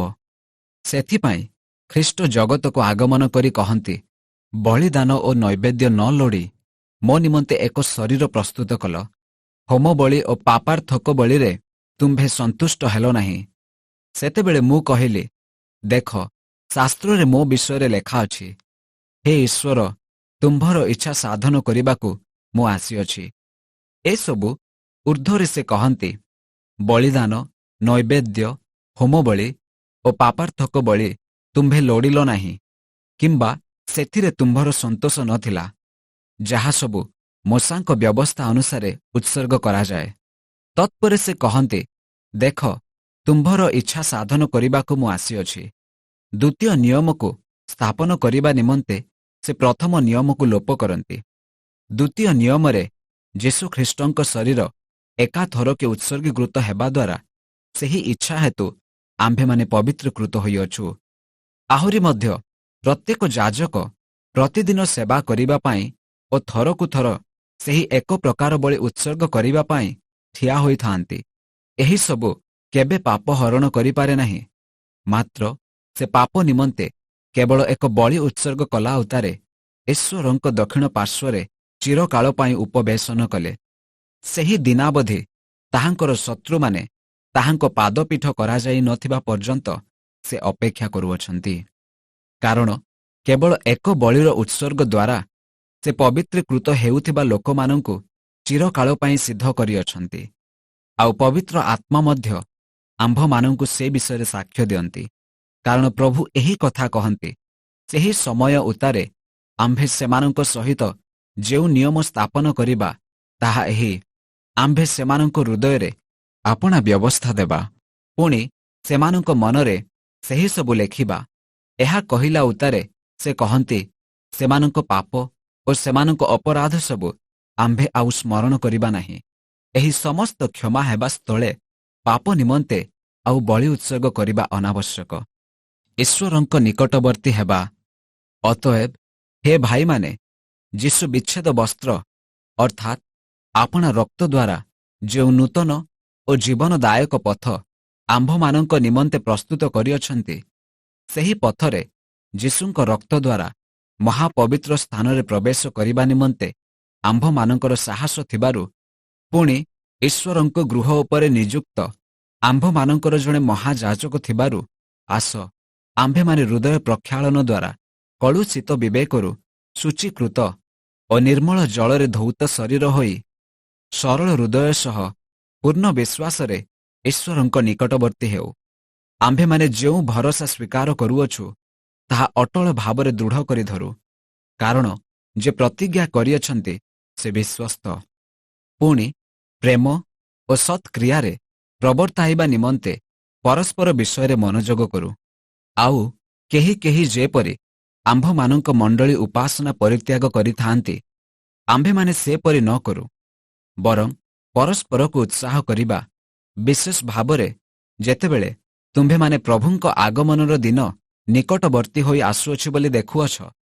କାରଣ ସତ୍ୟ ଜ୍ଞାନ ଲାଭ କରିବା ପରେ ଯଦି ଆମ୍ଭେମାନେ ସ୍ୱେଚ୍ଛାପୂର୍ବକ ପାପ କରୁଥାଉ, ତେବେ ପାପାର୍ଥକ ବଳି ଆଉ ଅବଶିଷ୍ଟ ନଥାଏ। ବରଂ ବିଚାରର ଏକ ପ୍ରକାର ଭୟଙ୍କର ପ୍ରତୀକ୍ଷା ଓ ବିପକ୍ଷମାନଙ୍କୁ ଗ୍ରାସକାରୀ ଅଗ୍ନିର ପ୍ରଚଣ୍ଡତା ଅବଶିଷ୍ଟ ଥାଏ। କେହି ମୋଶାଙ୍କ ବ୍ୟବସ୍ଥାକୁ ଅମାନ୍ୟ କଲେ ସେ ଦୟାପ୍ରାପ୍ତ ନ ହୋଇ 2 କିମ୍ବା 3 ଜଣ ସାକ୍ଷୀଙ୍କ ପ୍ରମାଣରେ ହତ ହୁଏ। ତେବେ ଭାବି ଦେଖ ଯେ ଈଶ୍ୱରଙ୍କ ପୁତ୍ରଙ୍କୁ ପଦଦଳିତ କରିଅଛି। ନିୟମର ଯେଉଁ ରକ୍ତ ଦ୍ୱାରା ସେ ପବିତ୍ରୀକୃତ ହୋଇଥିଲା, ତାହାକୁ ଅପବିତ୍ର ବୋଲି ମନେ କରିଅଛି ଓ ଅନୁଗ୍ରହଦାତା ଆତ୍ମାଙ୍କୁ ଅବମାନନା କରିଅଛି, ସେ କେଡ଼େ ଅଧିକ ଗୁରୁତର ଦଣ୍ଡର ଯୋଗ୍ୟ ନ ହେବ। କାରଣ ପ୍ରତିଶୋଧ ନେବା ଆମ୍ଭର ଅଧିକାର, ଆମ୍ଭେ ପ୍ରତିଫଳ ଦେବା। ଯେ ଏହି କଥା କହିଅଛନ୍ତି ତାହାଙ୍କୁ ଆମ୍ଭେମାନେ ଜାଣୁ। ପୁନଶ୍ଚ ପ୍ରଭୁ ଆପଣା ଲୋକମାନଙ୍କର ବିଚାର କରିବେ। ଜୀବିତ ଈଶ୍ୱରଙ୍କ ହସ୍ତରେ ପଡ଼ିବା ଭୟଙ୍କର ବିଷୟ। କିନ୍ତୁ ଆଲୋକ ପ୍ରାପ୍ତ ହେଲା ଉତ୍ତାରେ ଯେତେବେଳେ ତୁମ୍ଭେମାନେ ନାନା ଦୁଃଖ ଭୋଗରୂପ କଠୋର ସଂଗ୍ରାମ ସହ୍ୟ କରିଥିଲ, ସେହି ପୂର୍ବ ସମୟକୁ ସ୍ମରଣରେ ଆଣ। ଏକ ଦିଗରେ ତିରସ୍କାର ଓ କ୍ଲେଶ ଦ୍ୱାରା କୌତୁକାସ୍ପଦ ହୋଇଥିଲ, ଅନ୍ୟ ଦିଗରେ ସେହି ପ୍ରକାର ବ୍ୟବହାର ପାଉଥିବା ଲୋକମାନଙ୍କର ସହଭାଗୀ ହୋଇଥିଲ। କାରଣ ତୁମ୍ଭେମାନେ ବନ୍ଦୀମାନଙ୍କ ସହିତ ଦୁଃଖ ଭୋଗ କରିଥିଲ, ଆଉ ତୁମ୍ଭମାନଙ୍କ ନିଜର ଯେ ଅଧିକ ଉତ୍ତମ ଓ ନିତ୍ୟସ୍ଥାୟୀ ସମ୍ପତ୍ତି ଅଛି, ଏହା ଜାଣି ଆନନ୍ଦରେ ତୁମ୍ଭମାନଙ୍କ ସମ୍ପତ୍ତିର ଲୁଣ୍ଠନ ସହ୍ୟ କରିଥିଲ। ଅତଏବ ତୁମ୍ଭମାନଙ୍କ ସାହସ ପରିତ୍ୟାଗ କର ନାହିଁ, ସେଥିର ମହାପୁରସ୍କାର ଅଛି। ଯେଣୁ ତୁମ୍ଭେମାନେ ଯେପରି ଈଶ୍ୱରଙ୍କ ଇଚ୍ଛା ସାଧନ କରି ପ୍ରତିଜ୍ଞାର ଫଳ ପ୍ରାପ୍ତ ହୋଇପାର, ଏଥିନିମନ୍ତେ ତୁମ୍ଭମାନଙ୍କର ଧୈର୍ଯ୍ୟଶୀଳ ହେବା ପ୍ରୟୋଜନ। ଯେପରି ଶାସ୍ତ୍ରରେ ଲେଖା ଅଛି, କାରଣ ଆଉ ଅତି ଅଳ୍ପ ସମୟ ମାତ୍ର, ଯାହାଙ୍କ ଆଗମନ କରିବାର ଅଛି ସେ ଆଗମନ କରିବେ ଓ ବିଳମ୍ବ କରିବେ ନାହିଁ। ପୁଣି ଆମ୍ଭର ଧାର୍ମିକ ବ୍ୟକ୍ତି ବିଶ୍ୱାସ ଦ୍ୱାରା ବଞ୍ଚିବ। କିନ୍ତୁ ଯଦି କେହି ପଶ୍ଚାତପଦ ହୁଏ, ତାହେଲେ ଆମ୍ଭର ଆତ୍ମା ତାହାଠାରେ ସନ୍ତୁଷ୍ଟ ନୁହେଁ। ମାତ୍ର ଯେଉଁମାନେ ବିନାଶ ନିମନ୍ତେ ପଶ୍ଚାତପଦ ହୁଅନ୍ତି, ଆମ୍ଭେମାନେ ସେମାନଙ୍କ ଦଳର ଲୋକ ନୋହୁଁ। କିନ୍ତୁ ଯେଉଁମାନେ ଆତ୍ମାର ପରିତ୍ରାଣ ନିମନ୍ତେ ବିଶ୍ୱାସ କରନ୍ତି, ଆମ୍ଭେମାନେ ସେମାନଙ୍କ ଦଳର ଲୋକ ଅଟୁ। ଏବ୍ରୀ ଅଧ୍ୟାୟ 11। ବିଶ୍ୱାସର ଆଦର୍ଶ। ବିଶ୍ୱାସ ପ୍ରତ୍ୟାଶିତ ବିଷୟର ମୂଳଭୂମି ଓ ଅଦୃଶ୍ୟ ବିଷୟର ନିଶ୍ଚିତ ଜ୍ଞାନ। ତଦ୍ୱାରା ପ୍ରାଚୀନମାନେ ତ ସୁଖ୍ୟାତି ଲାଭ କଲେ। ବିଶ୍ୱାସ ଦ୍ୱାରା ଆମ୍ଭେମାନେ ବୁଝୁ ଯେ ସମସ୍ତ ବିଶ୍ୱ ଈଶ୍ୱରଙ୍କ ବାକ୍ୟ ଦ୍ୱାରା ରଚିତ। ଅତଏବ କୌଣସି ପ୍ରତ୍ୟକ୍ଷ ବିଷୟରୁ ଦୃଶ୍ୟ ବିଷୟ ଉତ୍ପନ୍ନ ହୋଇନାହିଁ। ବିଶ୍ୱାସ ଦ୍ୱାରା ହେବଲ ଈଶ୍ୱରଙ୍କ ଛାମୁରେ କଇନ ଅପେକ୍ଷା ଉତ୍କୃଷ୍ଟ ବଳି ଉତ୍ସର୍ଗ କଲେ ଓ ତଦ୍ୱାରା ସେ ଧାର୍ମିକ ବୋଲି ସାକ୍ଷ୍ୟ ପାଇଲେ। ଈଶ୍ୱର ନିଜେ ତାହାଙ୍କ ଦାନ ସମ୍ବନ୍ଧରେ ସାକ୍ଷ୍ୟ ଦେଲେ, ଆଉ ସେ ମୃତ ହେଲେ ହେଁ ବିଶ୍ୱାସ ଦ୍ୱାରା ଆଜି ପର୍ଯ୍ୟନ୍ତ କଥା କହୁଅଛନ୍ତି। ବିଶ୍ୱାସ ଦ୍ୱାରା ହନୋକ ମୃତ୍ୟୁଭୋଗ ନ କରି ଊର୍ଦ୍ଧ୍ୱକୁ ଉତ୍ଥିତ ହେଲେ। ସେ ଆଉ ଦେଖାଗଲେ ନାହିଁ, କାରଣ ଈଶ୍ୱର ତାହାଙ୍କୁ ଅନ୍ତର୍ହିତ କରିଥିଲେ। ସେ ଯେ ଈଶ୍ୱରଙ୍କର ସନ୍ତୋଷ ପାତ୍ର, ଅନ୍ତର୍ହିତ ହେବା ପୂର୍ବେ ସେଥିର ସାକ୍ଷ୍ୟ ପ୍ରାପ୍ତ ହୋଇଥିଲେ। ଆଉ ବିଶ୍ୱାସ ବିନା ତାହାଙ୍କ ସନ୍ତୋଷ ପାତ୍ର ହେବା ଅସମ୍ଭବ। କାରଣ ଈଶ୍ୱର ଯେ ଅଛନ୍ତି, ଆଉ ସେ ଯେ ତାହାଙ୍କ ଅନ୍ୱେଷଣକାରୀମାନଙ୍କର ପୁରସ୍କାର ଦାତା, ଏହା ତାହାଙ୍କ ଛାମୁକୁ ଆସିବା ଲୋକର ବିଶ୍ୱାସ କରିବା ଆବଶ୍ୟକ। ବିଶ୍ୱାସ ଦ୍ୱାରା ନୋହ ସେ ସମୟ ପର୍ଯ୍ୟନ୍ତ ଅପ୍ରକାଶିତ ବିଷୟ ସମ୍ବନ୍ଧରେ ପ୍ରତ୍ୟାଦେଶ ପାଇ ଭକ୍ତି ସହକାରେ ଆପଣା ପରିବାରର ରକ୍ଷା ନିମନ୍ତେ ଗୋଟିଏ ଜାହାଜ ନିର୍ମାଣ କଲେ। ପୁଣି ସେହି ବିଶ୍ୱାସ ଦ୍ୱାରା ସେ ଜଗତକୁ ଦୋଷୀ କରି ବିଶ୍ୱାସାନୁଯାୟୀ ଧାର୍ମିକତାର ଅଧିକାରୀ ହେଲେ। ବିଶ୍ୱାସ ଦ୍ୱାରା ଅବ୍ରାହମ ଆହ୍ୱାନ ପ୍ରାପ୍ତ ହୁଅନ୍ତେ ଯେଉଁ ଦେଶ ସେ ଅଧିକାର ସ୍ୱରୂପେ ପାଇବାକୁ ଯାଉଥିଲେ, ଆଜ୍ଞାବହ ହୋଇ ସେଠାକୁ ବାହାରିଗଲେ। ପୁଣି ସେ କେଉଁଠାକୁ ଯାଉଅଛନ୍ତି ତାହା ନ ଜାଣି ସୁଦ୍ଧା ବାହାରିଗଲେ। ବିଶ୍ୱାସ ଦ୍ୱାରା ସେ ବିଦେଶୀ ସ୍ୱରୂପେ ପ୍ରତିଜ୍ଞାତ ଦେଶରେ ପ୍ରବାସୀ ହୋଇ ପ୍ରତିଜ୍ଞାର ସହାଧିକାରୀ ଇସାକ ଓ ଜାକୁବଙ୍କ ସହିତ ତମ୍ବୁରେ ବାସ କଲେ। କାରଣ ଯେଉଁ ନଗର ଭିତ୍ତିମୂଳ ବିଶିଷ୍ଟ, ପୁଣି ଯାହାର ଶିଳ୍ପୀ ଓ ନିର୍ମାତା ସ୍ୱୟଂ ଈଶ୍ୱର, ଅବ୍ରାହମ ତହିଁର ଅପେକ୍ଷାରେ ଥିଲେ। ବିଶ୍ୱାସ ଦ୍ୱାରା ସାରା ନିଜେ ମଧ୍ୟ ପ୍ରତିଜ୍ଞାକାରୀଙ୍କୁ ବିଶ୍ୱସ୍ତ ଜ୍ଞାନ କରି ଗତବୟସ୍କା ହେଲେ ହେଁ ଗର୍ଭଧାରଣ କରିବାକୁ ଶକ୍ତି ପ୍ରାପ୍ତ ହେଲେ। ଏ ହେତୁରୁ ମଧ୍ୟ ମୃତକଳ୍ପ ଜଣେ ବ୍ୟକ୍ତିଙ୍କଠାରୁ ଆକାଶର ନକ୍ଷତ୍ରଗଣ ପରି ଅସଂଖ୍ୟ ଓ ସମୁଦ୍ର ତୀରସ୍ଥ ବାଲୁକା ପରି ଅଗଣ୍ୟ ଏକ ଜାତି ଉତ୍ପନ୍ନ ହେଲା। ଏ ସମସ୍ତେ ବିଶ୍ୱାସରେ ପ୍ରାଣତ୍ୟାଗ କଲେ। ସେମାନେ ପ୍ରତିଜ୍ଞାତ ଫଳ ପ୍ରାପ୍ତ ହେଲେ ନାହିଁ, ମାତ୍ର ଦୂରରୁ ତାହା ଦେଖି ଅଭିନନ୍ଦନ କଲେ ଏବଂ ପୃଥିବୀରେ ଆପଣାମାନଙ୍କୁ ବିଦେଶୀ ଓ ପ୍ରବାସୀ ବୋଲି ସ୍ୱୀକାର କଲେ। କାରଣ ଯେଉଁମାନେ ଏହିପରି କଥା କହନ୍ତି, ସେମାନେ ଯେ ନିଜର ଗୋଟିଏ ଦେଶ ଅନ୍ୱେଷଣ କରୁଅଛନ୍ତି, ଏହା ପ୍ରକାଶ କରନ୍ତି। ପୁଣି ଯେଉଁ ଦେଶରୁ ସେମାନେ ବାହାରି ଆସିଥିଲେ, ଯଦି ପ୍ରକୃତରେ ସେହି ଦେଶକୁ ସ୍ମରଣ କରିଥାନ୍ତେ, ତାହେଲେ ସେମାନଙ୍କର ବାହୁଡ଼ି ଯିବାକୁ ସୁଯୋଗ ଥିଲା। କିନ୍ତୁ ସେମାନେ ଗୋଟିଏ ଉତ୍କୃଷ୍ଟତର ଅର୍ଥାତ୍ ସ୍ୱର୍ଗୀୟ ଦେଶର ଆକାଂକ୍ଷା କରୁଥିଲେ। ଏହେତୁ ଈଶ୍ୱର ସେମାନଙ୍କ ଈଶ୍ୱର ବୋଲି ଖ୍ୟାତ ହେବାକୁ ସେମାନଙ୍କ ସମ୍ବନ୍ଧରେ ଲଜ୍ଜିତ ନୁହନ୍ତି, କାରଣ ସେ ସେମାନଙ୍କ ନିମନ୍ତେ ଗୋଟିଏ ନଗର ପ୍ରସ୍ତୁତ କରିଅଛନ୍ତି। ବିଶ୍ୱାସ ଦ୍ୱାରା ଅବ୍ରାହମ ପରୀକ୍ଷିତ ହୋଇ ଇସାକଙ୍କୁ ଉତ୍ସର୍ଗ କଲେ। ହଁ, ଯେଉଁ ବ୍ୟକ୍ତି ପ୍ରତିଜ୍ଞା ସମୂହ ପ୍ରାପ୍ତ ହୋଇଥିଲେ, ଯାହାଙ୍କୁ କୁହାଯାଇଥିଲା ଯେ ଇସାକଙ୍କଠାରୁ ତୁମ୍ଭର ବଂଶ ଖ୍ୟାତ ହେବ, ସେହି ବ୍ୟକ୍ତି ଆପଣାର ଅଦ୍ୱିତୀୟ ପୁତ୍ରଙ୍କୁ ଉତ୍ସର୍ଗ କରିବାକୁ ଯାଉଥିଲେ, କାରଣ ଈଶ୍ୱର ଯେ ମୃତମାନଙ୍କ ମଧ୍ୟରୁ ସୁଦ୍ଧା ଉତ୍ଥାପନ କରିବାକୁ ସମର୍ଥ, ଆକ୍ଷରିକ ଭାବେ ସେ ମଧ୍ୟ ତାହାଙ୍କୁ ଦୃଷ୍ଟାନ୍ତ ଭାବେ ମୃତ୍ୟୁରୁ ଫେରି ପାଇଲେ। ବିଶ୍ୱାସ ଦ୍ୱାରା ଇସାକ ଭବିଷ୍ୟତ ବିଷୟରେ ମଧ୍ୟ ଯାକୁବ ଓ ଏସୌଙ୍କୁ ଆଶୀର୍ବାଦ କଲେ। ବିଶ୍ୱାସ ଦ୍ୱାରା ଯାକୁବ ମୃତ୍ୟୁ ସମୟରେ ଯୋସେଫଙ୍କର ପ୍ରତ୍ୟେକ ପୁତ୍ରଙ୍କୁ ଆଶୀର୍ବାଦ କଲେ, ପୁଣି ଆପଣା ଯଷ୍ଟିର ଅଗ୍ରଭାଗରେ ଆଉଜି ପଡ଼ି ପ୍ରଣାମ କଲେ। ବିଶ୍ୱାସ ଦ୍ୱାରା ଯୋସେଫ ମୃତ୍ୟୁ ସମୟରେ ଇସ୍ରାଏଲ ସନ୍ତାନମାନଙ୍କର ପ୍ରସ୍ଥାନ ବିଷୟ ଉଲ୍ଲେଖ କଲେ, ପୁଣି ଆପଣା ଅସ୍ଥି ସମ୍ବନ୍ଧରେ ଆଜ୍ଞା ଦେଲେ। ବିଶ୍ୱାସ ଦ୍ୱାରା ମୋଶାଙ୍କ ପିତାମାତା ତାହାଙ୍କ ଜନ୍ମ ହେବା ସମୟରେ ତାହାଙ୍କୁ ଗୋଟିଏ ସୁନ୍ଦର ପିଲା ବୋଲି ଦେଖି ରାଜାଜ୍ଞାକୁ ଭୟ ନ କରି 3 ମାସ ପର୍ଯ୍ୟନ୍ତ ତାହାଙ୍କୁ ଗୋପନରେ ରଖିଲେ। ବିଶ୍ୱାସ ଦ୍ୱାରା ମୋଶା ବୟସ ପ୍ରାପ୍ତ ହେଲା ଉତ୍ତାରେ ଫାରୋଙ୍କର କନ୍ୟାଙ୍କ ପୁତ୍ର ବୋଲି ଖ୍ୟାତ ହେବାକୁ ନାସ୍ତି କଲେ। ପାପର କ୍ଷଣିକ ସୁଖଭୋଗ ଅପେକ୍ଷା ଈଶ୍ୱରଙ୍କ ଲୋକମାନଙ୍କ ସହିତ ବରଂ ଦୁଃଖ ଭୋଗ କରିବାକୁ ସେ ପସନ୍ଦ କଲେ। ପୁଣି ମିଶରର ସମସ୍ତ ଧନ ଅପେକ୍ଷା ଖ୍ରୀଷ୍ଟଙ୍କ ନିନ୍ଦାର ସହଭାଗୀ ହେବା ଶ୍ରେଷ୍ଠତର ଧନ ବୋଲି ମନେ କଲେ, କାରଣ ସେ ଭାବି ପୁରସ୍କାର ଦାନ ପ୍ରତି ଦୃଷ୍ଟିପାତ କଲେ। ବିଶ୍ୱାସ ଦ୍ୱାରା ସେ ରାଜାଙ୍କ କ୍ରୋଧକୁ ଭୟ ନ କରି ମିଶର ପରିତ୍ୟାଗ କଲେ, ଯେଣୁ ଯେ ଅଦୃଶ୍ୟ ତାହାଙ୍କୁ ଦର୍ଶନ କଲାପରି ସୁସ୍ଥିର ରହିଲେ। ବିଶ୍ୱାସ ଦ୍ୱାରା ସେ ନିସ୍ତାର ପର୍ବ ଓ ରକ୍ତସେଚନ ବିଧି ପାଳନ କଲେ, ଯେପରି ପ୍ରଥମ ଜାତମାନଙ୍କର ସଂହାରକ ସେମାନଙ୍କୁ ସ୍ପର୍ଶ ନ କରନ୍ତି। ବିଶ୍ୱାସ ଦ୍ୱାରା ସେମାନେ ଶୁଷ୍କ ଭୂମି ପାର ହେଲା ପରି ସୁଫ ସାଗରର ଭିତର ଦେଇ ପାର ହେଲେ, କିନ୍ତୁ ମିଶରୀୟମାନେ ପାର ହେବାକୁ ଚେଷ୍ଟା କରିବାକୁ ଯାଇ ବୁଡ଼ି ମଲେ। ବିଶ୍ୱାସ ଦ୍ୱାରା ଜିରିହ ପ୍ରାଚୀର 7 ଦିନ ପର୍ଯ୍ୟନ୍ତ ଘେରିଲା ଉତ୍ତାରେ ଭୂମି ସାତ୍ ହେଲା। ବିଶ୍ୱାସ ଦ୍ୱାରା ରାହାବ ବେଶ୍ୟା ଗୁପ୍ତଚରମାନଙ୍କୁ ଆଶ୍ରୟ ଦେବାରୁ ଅନାଜ୍ଞାବହମାନଙ୍କ ସହିତ ବିନଷ୍ଟ ହେଲେ ନାହିଁ। ଆଉ ଅଧିକ କ'ଣ କହିବି? ଗିଦିଓନ, ବାରକ, ସାମସୋନ, ଜିପ୍ତହ, ଦାଉଦ, ସାମୁଏଲ ଓ ଭାବବାଦୀମାନଙ୍କ ବିଷୟ ଯଦି ମୁଁ ବର୍ଣ୍ଣନା କରେ, ତେବେ ସମୟ ଅଣ୍ଟିବ ନାହିଁ। ବିଶ୍ୱାସ ଦ୍ୱାରା ସେମାନେ ରାଜ୍ୟଗୁଡ଼ିକ ଜୟ କଲେ, ଧର୍ମ ସାଧନ କଲେ, ପ୍ରତିଜ୍ଞାର ଫଳ ପ୍ରାପ୍ତ ହେଲେ, ସିଂହମାନଙ୍କ ମୁଖରୁ ବଞ୍ଚିତ ହେଲେ, ଅଗ୍ନିର ତେଜ ନିବାରଣ କଲେ, ଖଡ଼୍ଗଧାରରୁ ରକ୍ଷା ପାଇଲେ, ଦୁର୍ବଳ ସମୟରେ ସବଳ ହେଲେ, ଯୁଦ୍ଧରେ ବିଜୟୀ ହେଲେ, ପୁଣି ଅଣଜିହୁଦୀମାନଙ୍କର ସୈନ୍ୟମାନଙ୍କୁ ବିତାଡ଼ିତ କଲେ। ସ୍ତ୍ରୀ ଲୋକମାନେ ଆପଣା ଆପଣା ମୃତମାନଙ୍କୁ ପୁନରୁତ୍ଥାନ ଦ୍ୱାରା ପ୍ରାପ୍ତ ହେଲେ, ଅନ୍ୟମାନେ ଉତ୍କୃଷ୍ଟତର ପୁନରୁତ୍ଥାନ ପ୍ରାପ୍ତ ହେବା ନିମନ୍ତେ ଉଦ୍ଧାର ପାଇବାକୁ ଇଚ୍ଛା ନ କରି ମହାଯନ୍ତ୍ରଣା ଭୋଗ କଲେ। ଅନ୍ୟମାନେ ବିଦ୍ରୂପ, କୋରଡ଼ା ପ୍ରହାର, ହଁ ବନ୍ଧନ ଓ କାରାବାସ ଦ୍ୱାରା ସୁଦ୍ଧା ପରୀକ୍ଷିତ ହେଲେ। କେହି ଅବା ପ୍ରସ୍ତରାଘାତରେ ହତ, କେହି ଅବା ନିର୍ଯାତିତ, କେହି କରତ ଦ୍ୱାରା ଦ୍ୱିଖଣ୍ଡିତ, ପୁଣି କେହି ଅବା ଖଡ଼୍ଗ ଦ୍ୱାରା ନିହତ ହେଲେ।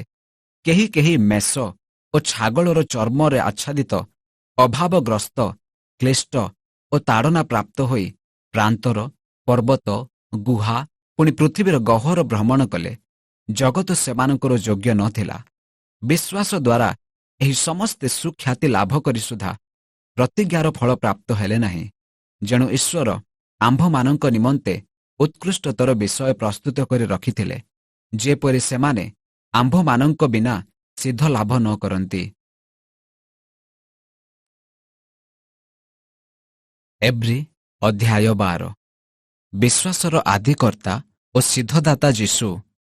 ଅତଏବ ଏଡ଼େ ବୃହତ୍ ମେଘତୁଲ୍ୟ ସାକ୍ଷୀମାନଙ୍କ ଦ୍ୱାରା ବେଷ୍ଟିତ ହେବାରୁ ଆସ, ଆମ୍ଭେମାନେ ପ୍ରତ୍ୟେକ ଭାର ଓ ସହଜରେ ବେଷ୍ଟନକାରୀ ପାପ ପରିତ୍ୟାଗ କରି ବିଶ୍ୱାସର ନେତା ଓ ସିଦ୍ଧଦାତା ଯୀଶୁଙ୍କୁ ଲକ୍ଷ୍ୟ କରି ଧୈର୍ଯ୍ୟ ସହକାରେ ଆମ୍ଭମାନଙ୍କ ଗନ୍ତବ୍ୟ ପଥରେ ଧାବମାନ ହେଉ।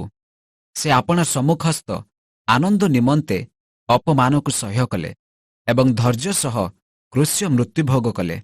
ପୁଣି ଈଶ୍ୱରଙ୍କ ସିଂହାସନର ଦକ୍ଷିଣ ପାର୍ଶ୍ୱରେ ଉପବିଷ୍ଟ ହୋଇଅଛନ୍ତି। ଈଶ୍ୱରଙ୍କ ଅନୁଶାସନର ସୁଫଳ। ତୁମ୍ଭେମାନେ ଯେପରି ଆପଣା ଆପଣା ମନରେ ଶ୍ରାନ୍ତ କ୍ଳାନ୍ତ ନ ହୁଅ, ଏଥିପାଇଁ ଯେ ପାପୀମାନଙ୍କଠାରୁ ଆପଣା ବିରୁଦ୍ଧରେ ଏଡ଼େ ପ୍ରତିକୂଳାଚରଣ ସହ୍ୟ କଲେ ତାହାଙ୍କ ବିଷୟ ବିବେଚନା କର। ତୁମ୍ଭେମାନେ ପାପ ବିରୁଦ୍ଧରେ ଯୁଦ୍ଧ କରି ଏଯାଏ ରକ୍ତ ବ୍ୟୟ ପର୍ଯ୍ୟନ୍ତ ପ୍ରତିରୋଧ କରିନାହଁ। ଆଉ ପୁତ୍ରମାନଙ୍କ ପରି ତୁମ୍ଭମାନଙ୍କ ପ୍ରତି ଉକ୍ତ ଏହି ଉତ୍ସାହ ବାକ୍ୟ ଭୁଲିଅଛ। ହେ ମୋହର ପୁତ୍ର, ପ୍ରଭୁଙ୍କ ଶାସନକୁ ଲଘୁ ଜ୍ଞାନ କର ନାହିଁ, କିମ୍ବା ତାହାଙ୍କ ଦ୍ୱାରା ଅନୁଯୋଗ ପ୍ରାପ୍ତ ହେଲେ କ୍ଳାନ୍ତ ହୁଅ ନାହିଁ। କାରଣ ପ୍ରଭୁ ଯାହାଙ୍କୁ ପ୍ରେମ କରନ୍ତି ତାହାକୁ ଶାସନ କରନ୍ତି, ପୁଣି ଯେଉଁ ପୁତ୍ରକୁ ସେ ଗ୍ରହଣ କରନ୍ତି ତାହାକୁ ପ୍ରହାର କରନ୍ତି। ଶାସନ ଉଦ୍ଦେଶ୍ୟରେ ତ ତୁମ୍ଭେମାନେ କ୍ଲେଶ ସହ୍ୟ କରୁଅଛ। ଈଶ୍ୱର ତୁମ୍ଭମାନଙ୍କ ସହିତ ପୁତ୍ରତୁଲ୍ୟ ବ୍ୟବହାର କରୁଅଛନ୍ତି। କାରଣ ପିତା ଯାହାକୁ ଶାସନ ନ କରନ୍ତି ଏପରି ପୁତ୍ର କିଏ ଅଛି? କିନ୍ତୁ ଯେଉଁ ଶାସନର ସମସ୍ତେ ସହଭାଗୀ, ଯଦି ତୁମ୍ଭେମାନେ ସେଥିର ଅଂଶୀ ନୁହଁ, ତେବେ ତୁମ୍ଭେମାନେ ପୁତ୍ର ନ ହୋଇ ଜାରଜ ଅଟ।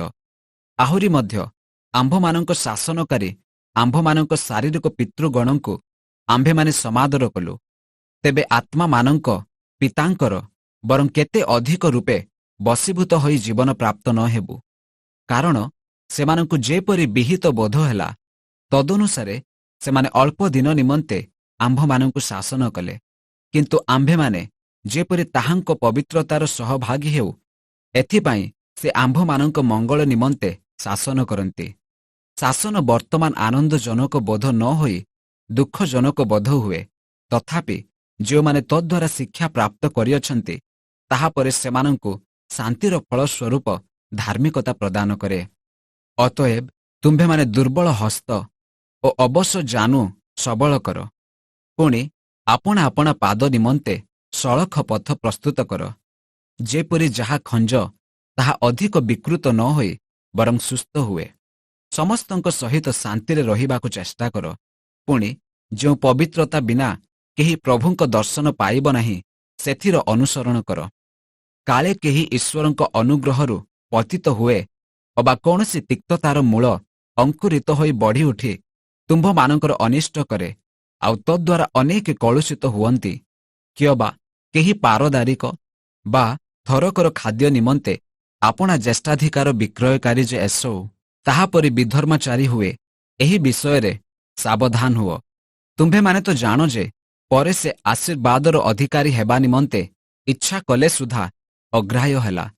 ପୁଣି ଅନୁତାପ କରିବା ନିମନ୍ତେ ଅଶ୍ରୁପାତ ସହ ଯତ୍ନରେ ଚେଷ୍ଟା କଲେ ହେଁ ତାହା କରିବା ପାଇଁ ଆଉ ସୁଯୋଗ ପାଇଲା ନାହିଁ। ଏକ ଅଟଳ ରାଜ୍ୟ। କାରଣ ତୁମ୍ଭେମାନେ ସ୍ପୃଶ୍ୟ ପର୍ବତ ଓ ପ୍ରଜ୍ୱଳିତ ଅଗ୍ନି ନିକଟକୁ, ପୁଣି ନିବିଡ଼ ମେଘ, ଅନ୍ଧକାର, ଝଡ଼, ତୁରିଧ୍ୱନି ଓ ବାକ୍ୟର ଶବ୍ଦ ନିକଟକୁ ଆସିନାହଁ। ଶ୍ରୋତାମାନେ ସେହି ଶବ୍ଦ ଶୁଣି ଯେପରି ସେମାନଙ୍କୁ ଆଉ କୌଣସି ବାକ୍ୟ କୁହା ନ ଯାଏ, ଏହା ନିବେଦନ କରିଥିଲେ। ଯେଣୁ କୌଣସି ପଶୁ ସୁଦ୍ଧା ଯଦି ସେହି ପର୍ବତ ସ୍ପର୍ଶ କରେ, ତେବେ ସେ ପ୍ରସ୍ତାରାଘାତରେ ହତ ହେବ। ଏହି ଯେଉଁ ଆଜ୍ଞା ଦିଆଯାଇଥିଲା ତାହା ସେମାନେ ସହ୍ୟ କରିପାରିଲେ ନାହିଁ। ଆଉ ସେହି ଦୃଶ୍ୟ ଏପରି ଭୟଙ୍କର ଥିଲା ଯେ ମୋଶା ହିଁ କହିଲେ, ମୁଁ ଅତ୍ୟନ୍ତ ଭୀତ ଓ କମ୍ପିତ ହେଉଅଛି।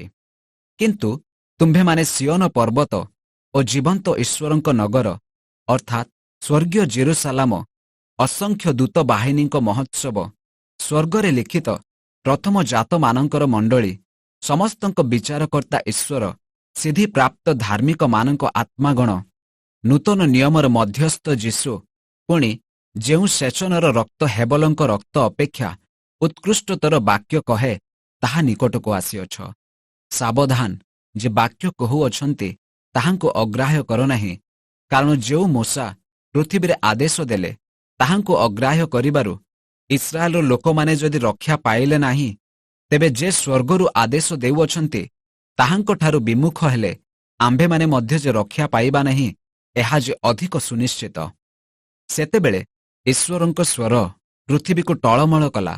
କିନ୍ତୁ ଏବେ ସେ ପ୍ରତିଜ୍ଞା କରି କହିଅଛନ୍ତି, ପୁନର୍ବାର ଆମ୍ଭେ ଯେ କେବଳ ପୃଥିବୀକୁ କମ୍ପାଇବା ତାହା ନୁହେଁ, ମାତ୍ର ଆକାଶକୁ ମଧ୍ୟ କମ୍ପାଇବା। ପୁନର୍ବାର ବୋଲି କହିବା ଦ୍ୱାରା ଏହା ବୁଝାଯାଏ ଯେ ଅଟଳ ବିଷୟ ସବୁ ରହିବା ନିମନ୍ତେ ଟଳମଳ ବିଷୟ ଅର୍ଥାତ୍ ସୃଷ୍ଟ ବିଷୟ ସବୁର ପରିବର୍ତ୍ତନ ହେବ।